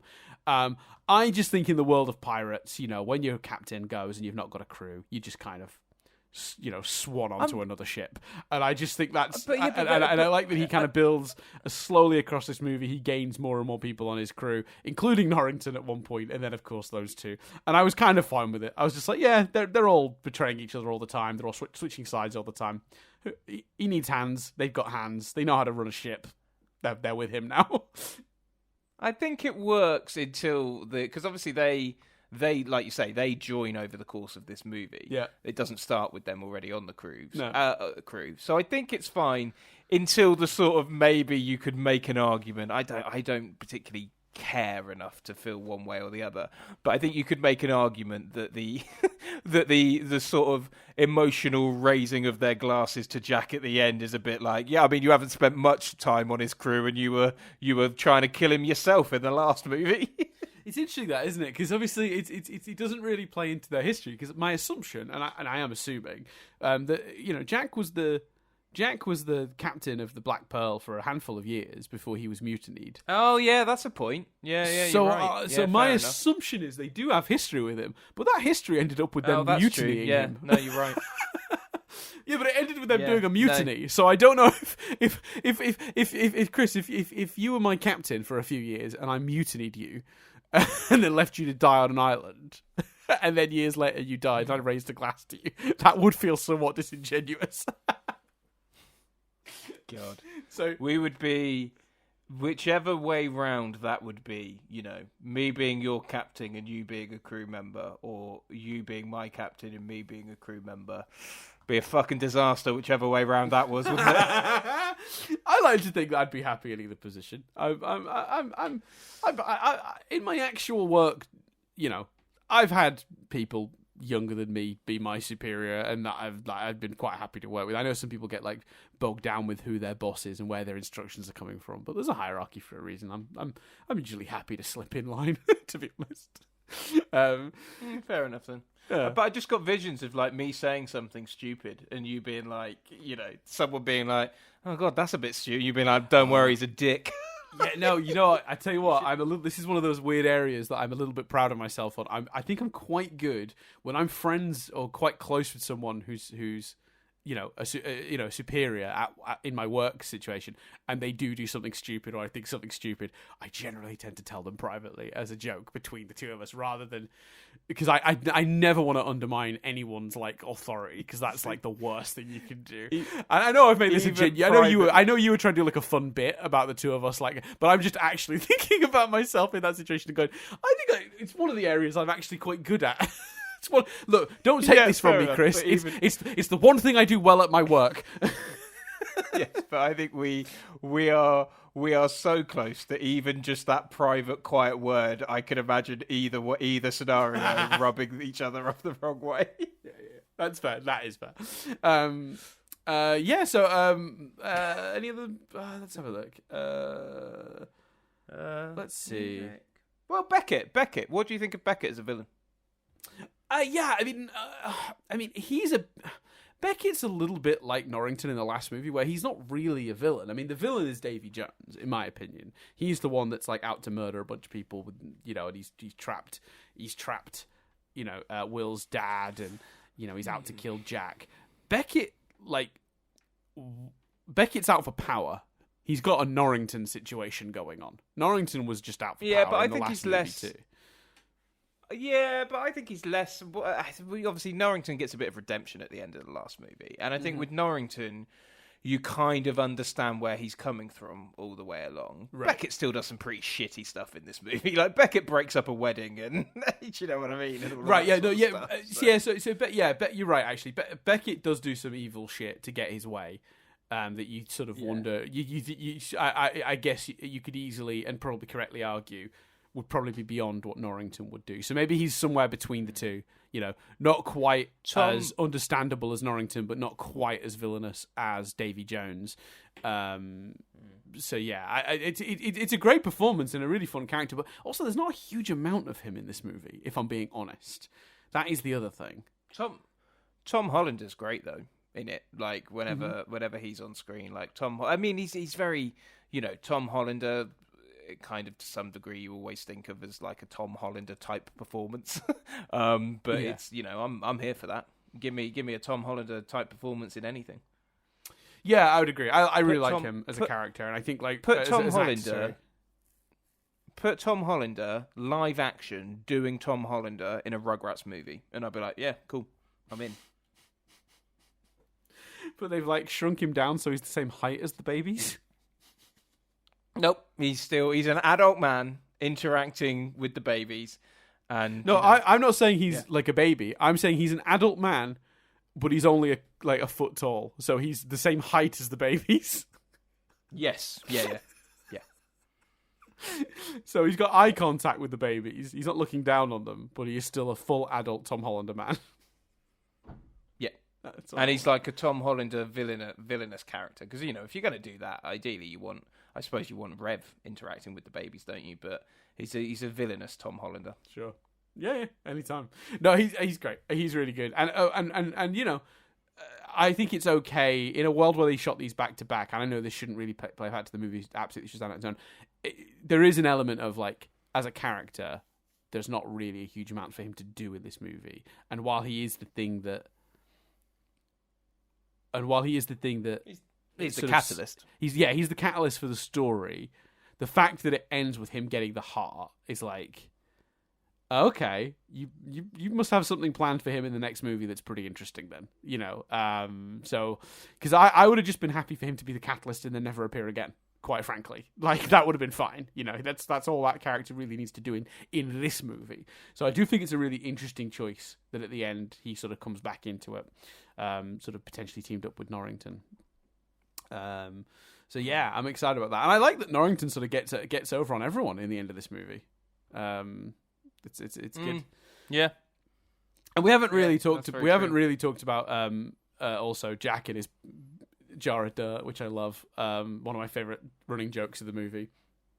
You can't hurt me. I got my thing of dirt. You know, oh no, my jar of dirt. You know, that stuff's all really fun. And I suppose we haven't actually talked about Naomi Harris's character. Tia Dalma, who is the sort of mystic. Yeah, how do we feel about that character, that character's existence and use in the movie? And we haven't talked about the fucking. We mentioned it, but we haven't actually discussed the Barbossa reveal, like, properly. No. I thought the Barbossa reveal was great. I got a lot more from it this time. I'm pretty sure when I saw the sequel to this, I hadn't rewatched the first one, and I was a bit like, he's from the first one, yeah? Like, it was like proper pitch meeting, screen rant print pitch meeting. He's from the other movie, like. But I thought that was a great reveal. I think she's good. Like, she's performing it brilliantly. She's doing a great job at playing the mystic figure. Do you think? Do you think you need that figure in this story? Possibly not, but she's got even less to do than Tom Hollander. So do you know what I mean? Like, I think she's Yoda. Like, that's all right. Like, it's, I think for is she Yoda or is she is she Yoda or is she the Oracle? She's the Oracle. Yeah, she's the Oracle. And people are probably thinking, what the fuck is the distinction? Yoda is teaching Luke how to become a Jedi. Jack's already a pirate. He's going to her and the way Neo goes to the Oracle in the Matrix sequels to sort of get information, get guidance. She's a source of information for him. I think she represents an element of pirate mythos in the same way that Davy Jones and the Kraken do. I love that this movie went, okay, what pirate things did we explore when pirate stereotypes or sort of part of pirate mythology did we explore did we explore in the first movie where we had rum, we had ships, we had the relationship with ships, we had all of that stuff, we had captains, we had mutinies, we had parlays. In this, we've got Davy Aztec Jones, gold, they had undead sort of ship, the Black Pearl, and the Aztec gold as well, which is quite an iconic like thing. Yeah, I see what you're saying. So in this one, we've got like Davy Jones, Kraken, Mystic Lady. Yeah, Tegan or whatever the place is Tia called. Tia Dalma. She's, they're the, that's the ship restaurant and sort of the town made up of ships in One Piece, isn't it? Do you know what I mean? That's sort of playing on that sort of destination to get advice and drink and crew and all of that sort of stuff. Because obviously isn't that also where Norrington is? No, it's not, is it? No. Norrington's back at Tortuga, I think, which is where that is the town where all the pirates go. It's like a pirate town where they go and get ships. Where they go to see Tia Dalma clearly isn't far from there, but it isn't there. It's like a separate location. It's like a swamp she lives in, like more inland, I assume. Nowhere's far from anywhere in this universe, okay? The setup for the next film is they need to go to the end of the universe. I'm willing to bet it takes them about a day. Nothing is far from anywhere here. You got me there. Yes, but I think she's played very well. As you said, I think Naomi Harris does a great job here. I do like the character. I do sometimes wonder, like, when a character is that Well, she's the catalyst because she's the catalyst for some of the like. So Jack isn't a particularly mystical or isn't au fait with like he's not very aware of like mystical stuff, and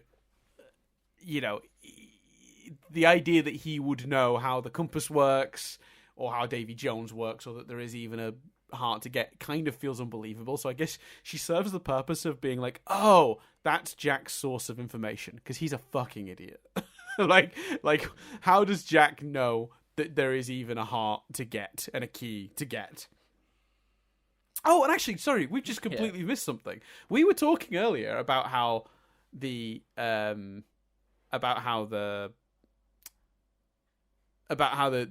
cannibal sequence, Cannibal Island, doesn't really like necessarily thrust the plot off in the same way that there's a MacGuffin stolen in Guardians too. But actually, no, there is. That's how Jack finds out that there's a key. Is it? Yeah, he leaves with the note that's got the picture, the drawing of the key on it. That's what he steals from the cannibal people. Oh yeah. Yeah, you're right. We completely missed that. So anyone who's already commented and told us off for not remembering that, apologies. I've said it now. I think go on, sorry. I was saying what you were about to say. I think for a fantasy film, it's fine to have a character like that. Yeah, I think I agree. And I think it really helps sort of explain Jack having any knowledge of mystical stuff, and it's a great way to introduce Barbossa, which, by the way, I will say I really love the way they do that, where earlier in the movie you see through her doorway there's a boot, you could, like, someone's lying on a bed.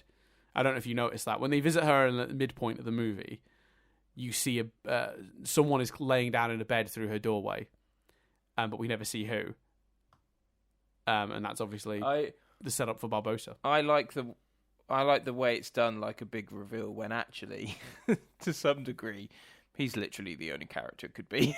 If it's a character we know, has to be Barbossa. I'll be honest with you, that's not what was in the script or told to the actors.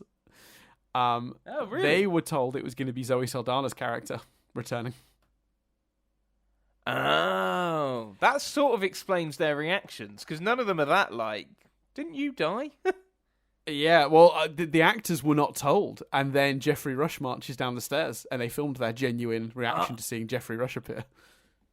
Oh, right. Oh, that's cool. Is that like the blooper from that, where they yell cut, and then they're like, what the fuck, online? I assume not. I would honestly, if that's out there, I would love to see it. I've got the DVD, maybe I'll sift through it and see if that's out there, but yeah, that's actually, what to happened. be fair, on Disney Plus, on Disney Plus, there is a 4-minute blooper reel called Bloopers of the Caribbean. Oh, great. Well, there you go. We'll have to have a look at that afterwards, and we'll report back next week if that's in there.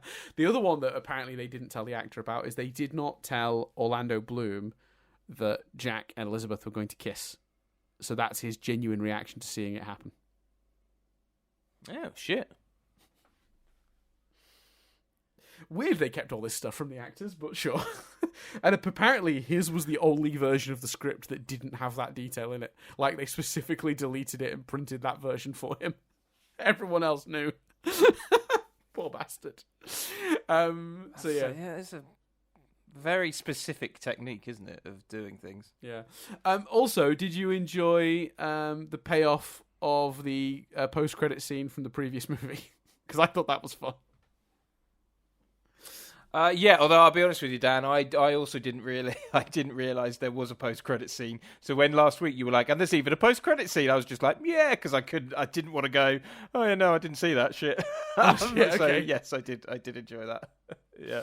So for those who don't remember, the previous movie sets up that the monkey from the first one goes back and steals an Aztec coin, making him still an undead monkey. So in this movie, the undead monkey is around as an undead monkey because even though the curse was lifted in the previous movie, he went back and stole another piece of Aztec gold, like the cheeky little scamp he is, and he is reunited with Barbossa at the end of this movie, which is another little nice thing that happens.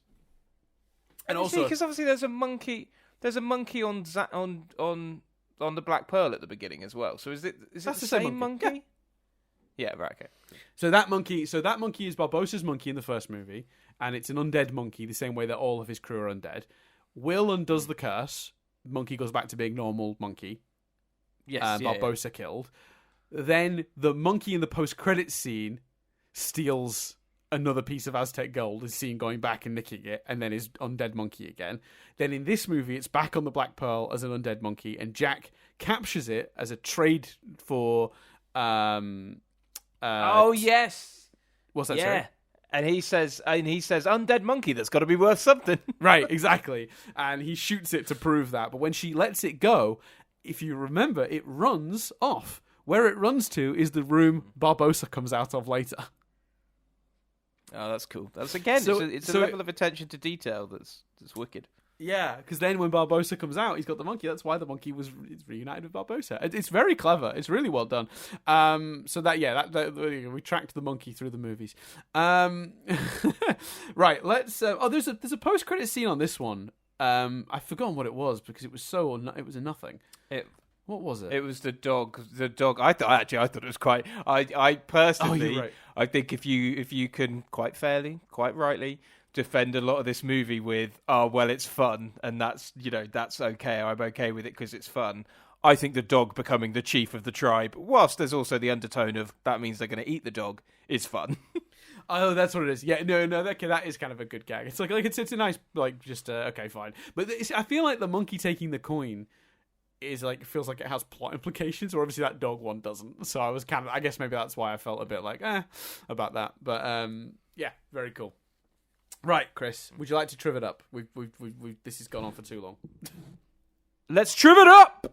I'll give you some trivia. So, planning began in June 2004, and production was obviously going to be much larger than the previous one. But by November, the script was still unfinished, as the writers didn't want Gore and Bruckheimer to compromise what they had written. So Verbinski worked with James Ward Burkett to storyboard major sequences without needing a script. So they were like, okay, we don't want to make a half-finished script, because that's not fair to the writers. So what we'll do is we'll storyboard some of the action sequences that we know are in the final movie to start making headway on production while you guys finish the script. So then they wrote a sort of skeleton version of the script for the crew to use to do that. And then by January 2005, with rising costs and no script, Disney threatened to cancel the film entirely, but change their minds. The writers would then basically turn up on location, feeling that the lateness of the rewrites would actually make the film feel a bit more spontaneous, and it did, I guess. It's kind of a miracle that the movie works as well as it did, considering that's the state in which it was writing wise. So while they didn't put any crunch on the CGI guys, they definitely put a lot of crunch on the poor writers. They should have had more time to finish this script, but sure. Alternate casting. Completely. Would you like to hear who else they considered before they landed on Bill Nighy for Davy Jones? Yep. Ian Glenn, Jim Broadbent, and Richard E. Grant.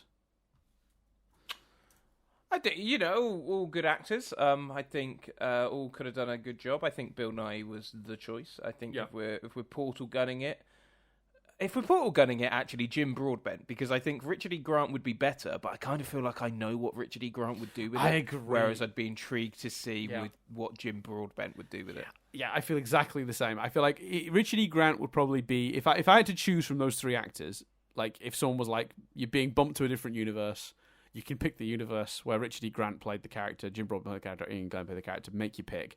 I feel like the Richard E. Grant version of the movie would probably be a better movie. But there's a part of me that's curious about the Jim Broadbent one, because I think he'd do something more. I think I'd be more surprised to see what he did with it than Richard E. Grant. I 100% agree. They've done the thing where they've added the time again. At around 2 hours, the scene where Jack Sparrow calls Davy Jones fish face and sings to them, "I got a jar of dirt," was apparently completely unscripted, improvised by Johnny Depp, and most of the reactions from the rest of the characters are completely real, which makes sense. Depp's frequent collaborator Tim Burton contributed some conceptual designs for the crew members of the Flying Dutchman, which is Davy Jones' ship, so that makes sense because they do have that kind of like Burton-esque, grotesque look to them. They're all very creative in their designs. Verbinski initially rejected casting director Denise Chairman's suggestion for Naomi Harris as Tia Dalma because he thought she was too young to play the sort of wise mystic character. I guess maybe that would have ended up making it feel a lot more Oracle than if they'd have gone for sort of like an older, wiser lady. That might have felt almost too much like that, to be honest with you. Denise Charmian, I'm not sure how to pronounce her surname, but she insisted to give Naomi Harris a screen test, and finally Harris's mother came with her to the audition and served as her dialect coach, since Dalma speaks in partial Jamaican accent, and that helped her get the role, and she does a great job, so that worked out quite well. Yeah, definitely. The dice game that Will Turner plays with Davy Jones is called Liar's Dice, a gambling game where each player has to make consecutively higher bids based upon how many each die they claim are on the table. God, this sounds complicated. I think there was a version of this in like one of the Red Dead games. Until a player is called a liar, in which case the dice are then shown and it's seen if the bid is correct. Normally a player only loses a die when caught in a lie and is not out of the game until he has lost all of his die. But in this game it ends much earlier. I must admit, that's not my favourite scene in the movie because I genuinely didn't 100% understand the rules of the game. I don't think the movie did enough to. Really, yeah. The movie it might, even though it's a real game, it might as well have been Sabat in Solo. Yeah. Which it doesn't particularly need to be anything more than that, so that's fine. But yeah, I agree. I just think do a simpler game. Just roll the dice once, and they're all predicting what number it'll be, and whoever's right, it's just a game of guessing. Just do something that I don't need to read a paragraph about to understand the rules of. Please, that'd be great. Because the tension of that scene is a bit hampered by me just kind of going like, and this might just be my ADHD, but I'm just like, how does this work? Gore Verbinski originally wanted Davy Jones to be Dutch, as he is captain of the Flying Dutchman, but Bill Nighy, however, responded, "I don't do Dutch." Apparently then he decided on Scottish. So close enough, I guess. Bill Nighy said. Sure. I think in that instance, as always, just trust Bill Nighy's instincts. Yeah, absolutely, always. Stellan Skarsgård's makeup apparently took 4 hours to apply. Poor bastard. Bill Nighy actually had the lighter job. With Bill Nighy, all they did was put the dots on his face and then a little bit of makeup around his eyes, so that if they wanted to use his real eyes, it will blend in with the CGI creature. Actually, I do recommend anybody. There's a small clip on YouTube of the comparisons of the pre-CGI Bill Nighy on set with the final product, and it's kind of amazing to see what they did. So yeah, I recommend people have a look at that. But yeah, weirdly, despite the fact that the Bill Nighy character is clearly a much bigger sort of creature, there was much more makeup for Stellan Skarsgård. So sorry, Stellan. The crew had 4 tall ships at their disposal to populate the backgrounds. They were each painted differently. They were painted differently on each side for economy, so those 4 ships could actually be sort of used as 8 ships if you turned them around, if that made sense. That trivia should have been saved for Boats Exist, but I must have missed that one. The majority of the Pirates of the Caribbean set from the original one was destroyed, sadly, in a hurricane and had to be rebuilt for this one, particularly the pier. And it was used then for both these movies. Chunks of it were still there and reused, but not a lot of it. While the script was being written, Keira Knightley was the one who suggested the scene between Jack and Elizabeth where she handcuffs him to the ship. Good. I like that scene a lot. So, thumbs up. So it wasn't in the original script, but that's such a big part of. Yeah, it's a huge. And what's funny is I think my assumption is that the movie then originally had Jack coming back and sacrificing himself entirely. And I still think he does do that, and that is still his intention. But then we add the extra element of, even though that's what he's come back to do, Elizabeth still doesn't trust him. Then I think even more that the theme of Elizabeth's discovery on Jack was maybe not an accident, because clearly Keira Knightley may be thinking of it, but yeah, not intentional. In what sense? Sorry, I'm not sure I pick up your. Well, just like in the sense that, like, that's that, you know, all the sort of thematic stuff we've talked about, you know, Elizabeth, her, you know, her trying to work out how she feels about him, the whole good man thing. Like, do you know what I mean? When such a big part of that is that scene, the notion that was added by Keira Knightley, you know, the discussion about were a lot of these ideas deliberate on the part of the creators, or were they sort of thematically there? I think the fact that scene wasn't written into the original script says that, like, some of it at least was a bit of an accident. I actually don't think I agree, because most of the stuff that I was talking about for the thematics, that scene is great for Elizabeth as a character, showing that proving that she still doesn't trust Jack, which is obviously, you know. But the movie, when I was talking about the themes, I was talking about Jack. This is the movie where Jack realizes that he's a good man. And what will have been scripted is her line at the end, which is what I was coming back to a lot, which is her, he was a good man line. The moment where she sort of betrays him, for me, isn't as much about the themes that I talked about earlier. That scene where she handcuffs him is more about her succumbing to her own sort of piratey nature, you know, betraying someone because she doesn't trust them, because she's been dealing with this pirate shit for so long. It's sort of corrupted her, and you know, and I guess it does come back to her trust of Jack, but, like, you know, she's the last character to not learn that, regardless of whether that scene exists. Does that make sense? Even if she doesn't handcuff Jack at the end, she's still the last character. Then again, actually, I suppose to some degree, if she doesn't handcuff Jack, her line at the end, "He was a good man," might play sincere. Interesting. Yeah, maybe there's something to that then. Yeah. I did a bit of follow through thinking there, and sort of, actually, I think you're right. If you take the handcuff thing out, even though the line at the end is a separate scene to the scene we were discussing, I think you're right, actually, because if you take out the handcuff moment, "He was a good man" plays completely straight. Yeah, and then so then this movie becomes Elizabeth has learned that Jack is a good man. Yeah, and plays into the notion that Will's look to her is does she fancy Jack thing, as opposed to does he know that she's killed him?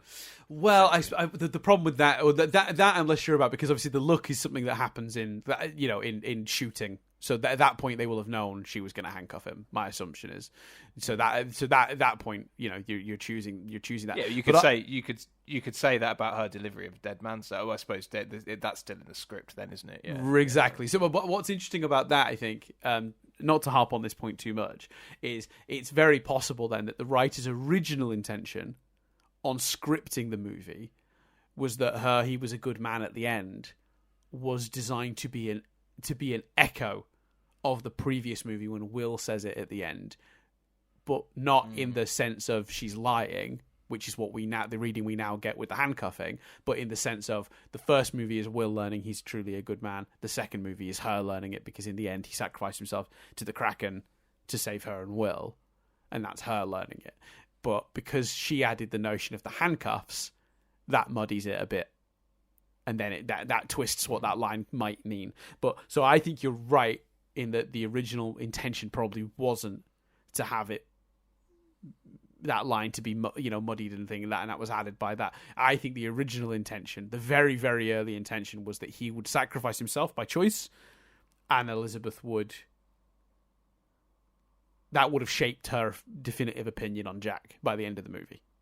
But that line gets new context in the wake of the handcuffing. Yeah, makes sense. Yeah. Where that stands for the whole, whether they intended us to think she had feelings for Jack or not, and what things, I'm less sure, because I'm way more 50-50 on what the intention was with that, to be honest with you. I never wanted to plant a flag on either side on that one. I was more happy to plant a flag in the thematics about Jack's morality than I was about that, because with you, I'm not 100% sure what the writer's intentions were, but hearing that they wrote it so tight with alongside production makes me think maybe even they weren't sure. Yeah, and also obviously as well, like, filmmaking is not as simple as film the script, it goes up. You know, Keira Knightley suggesting that is, as vital a part of the collaboration and the crafting of the final film Right. as what was originally in the script. So Yeah, agreed. Well, we've already done this. Sorry, there's some here that I've already covered in just naturally. So, the character of Anna Maria was supposed to return, but Zoe Saldana declined the opportunity. She had such a horrific experience making the first film that she actually considered quitting the profession, which we talked about last week. But that's why she's not in this one. Yes, it really says something, doesn't it? The the fact that. It doesn't reflect well. It reflects. It backs up. I think not that it needs backing up, but it really backs up her point about her experience in the first film. If you imagine a world where those actors are expecting her to walk down the stairs and don't think anything odd of the fact that they've not seen or interacted with her that day. Do you know what I mean? Like, if that in most scenarios, surely it'd be like. Oh well, so Zoe must be here. Where is she? Like I've not seen her since 2003. Where's she at? She's still in her trailer. Yeah, you're right. That's a good point. Yeah, I hadn't even thought of that. That says a lot. That does say a lot.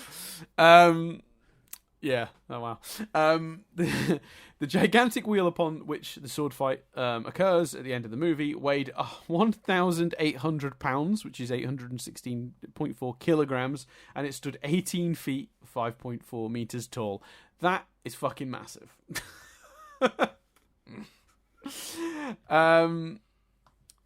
Oh, this is fun. Yeah, so this is one of those references to the Pirates of the Caribbean ride, and they've put the time again, helpful. At 1 hour 7 minutes, when Mr. Gibbs is enlisting new recruits at the tavern, a bunch of men are pulling a man out of a well, and he slowly spits out water. This is a direct recreation of a scene that occurs in the Pirates of the Caribbean ride at the theme parks. So it's another nod to the ride. That's fun.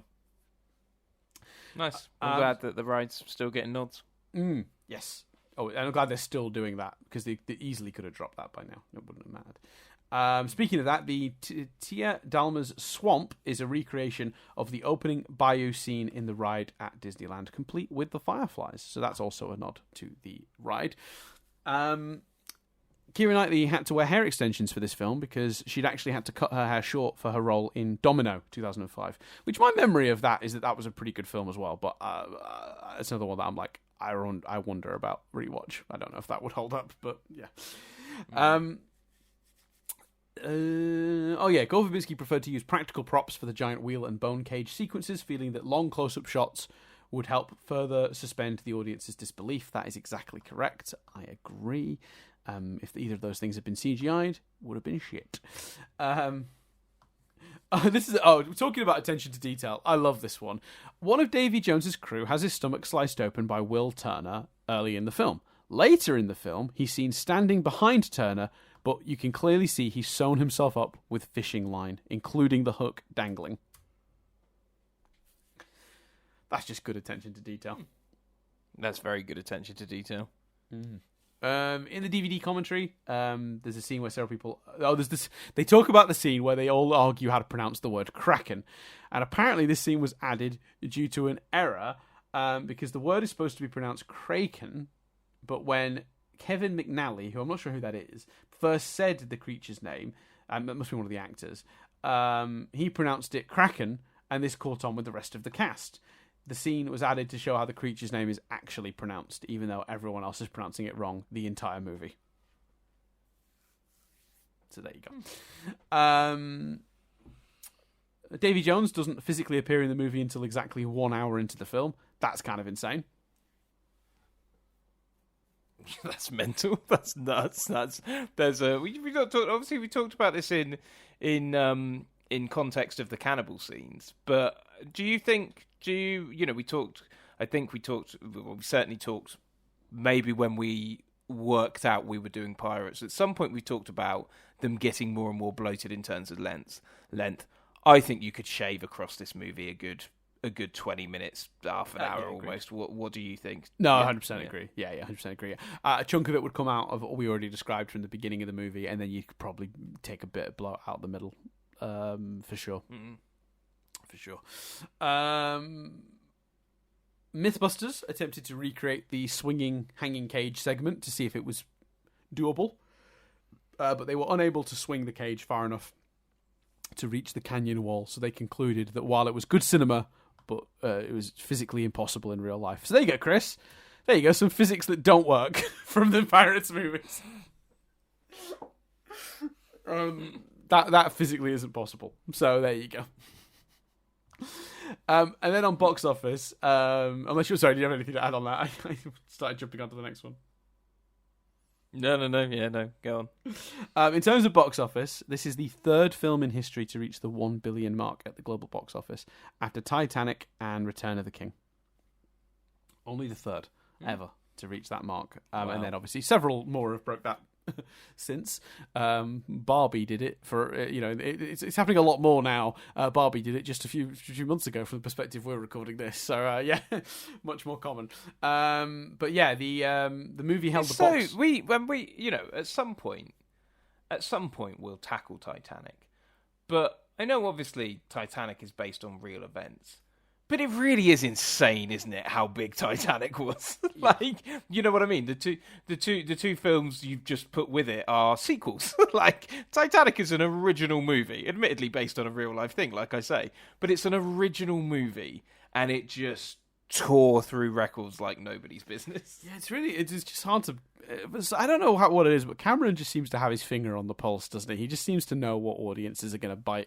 I just think people were drawn in by how spectacular the visuals were. Well, it must. I mean, like I say, we'll do it one day. But rewatching it as an adult, I do not think the script to that movie particularly holds up. But we'll cover it somewhere. I'm curious enough. I will definitely cover it at some point. I've not seen it since. I don't think I saw it quite young, and I've not seen it again recently. So I have no idea. But going back to this movie, that's the third biggest movie of all time at the time. Is an incredible achievement. Yeah, and particularly because it held the box office for the highest opening weekend all time as well. It had taken the award from 2002's Spider-Man. So it was 135 million. 135.6 million was its opening weekend domestic.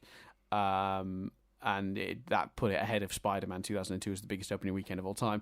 But that record was then broken just, the next year, sadly, when Spider-Man 3 came out and made even more than that in its opening weekend, which is a shame because I think this is a better movie than Spider-Man 3. Well, at least on the surface. I've not revisited the Sam Raimi Spider-Man 3 in quite some time, but yeah, I think I prefer I think this is a better movie. Yeah. Just on visual spectacle alone, it's Yeah. We'll see. Maybe we'll come back to it, and we'll reevaluate Spider-Man 3 when we get there. Well, I don't think so. Not from memory. So it's time for everyone's favourite, Chris. It's Boats Exist.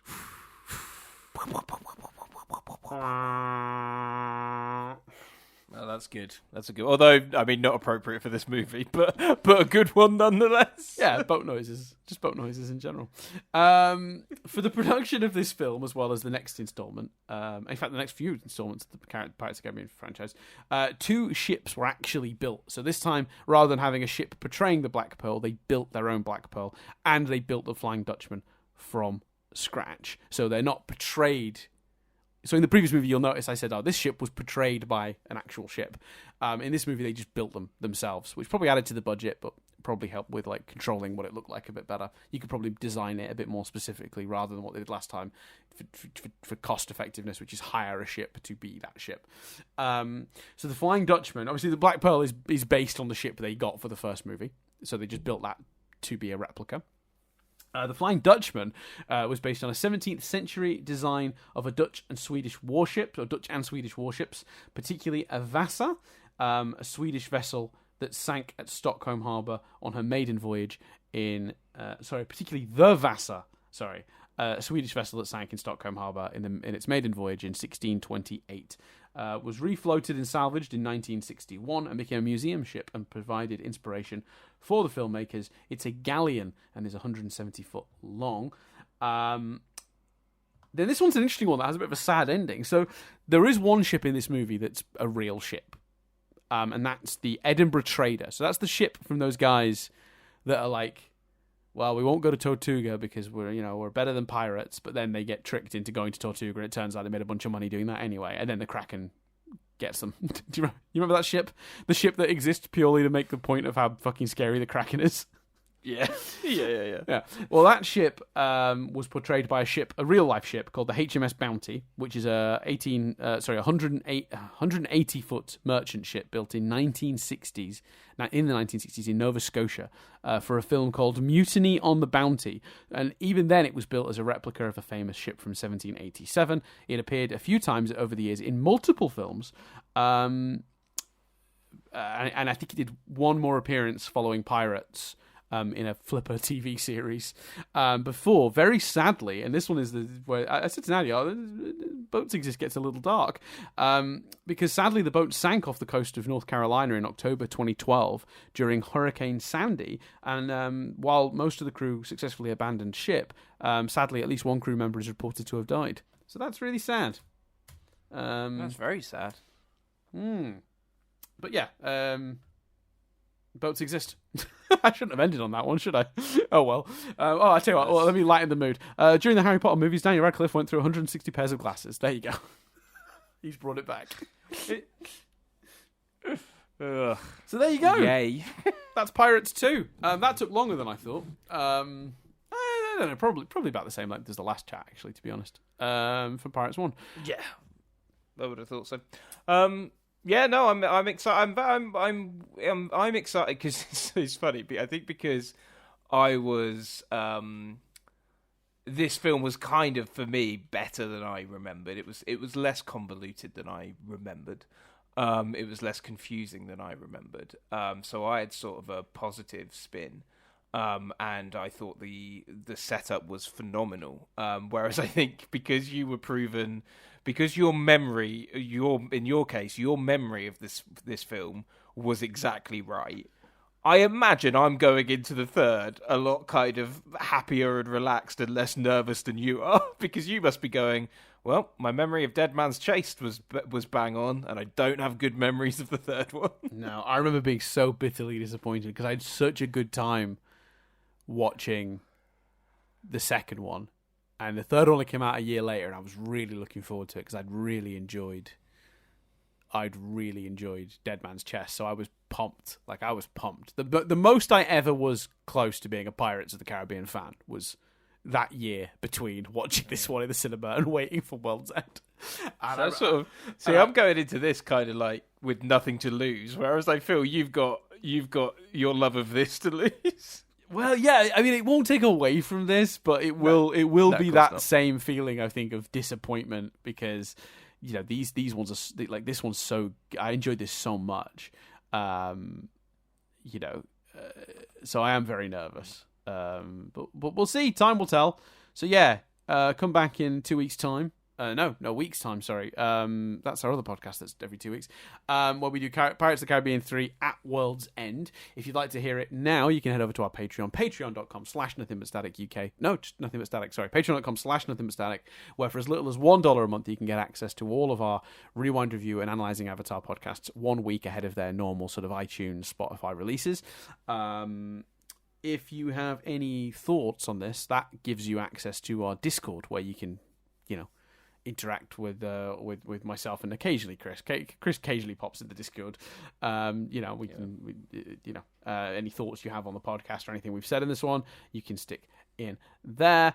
What else? Oh yeah, you can support us in a few other different ways. Oh no, sorry. Also gives you access to our Nothing But Lyrics podcast, which is a separate bonus podcast we do that we're very proud of. A lot of fun.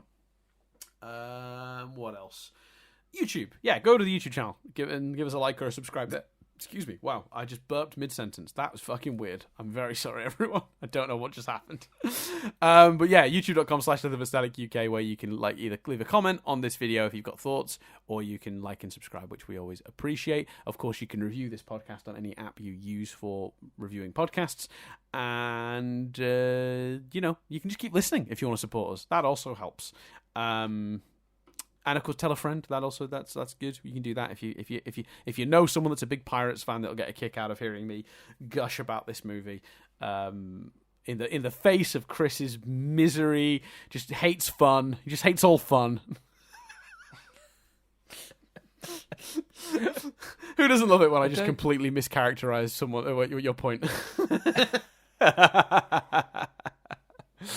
Yeah, no, I had a good time. I had a good time with this movie. I didn't have as good a time. I think in my headline, fun. but I think what we all take away from this podcast, and we can all agree, was the message of this podcast was Chris hates fun. I think that's what we learned. Fine. Fair enough. But yeah, if you've got a friend who enjoyed the who might enjoy this, tell them. Why not? It helps. But that's everything. Otherwise, so I'm going to hand over to Chris, who does the end bit. Chris, do the end bit. My name's Chris Billingham.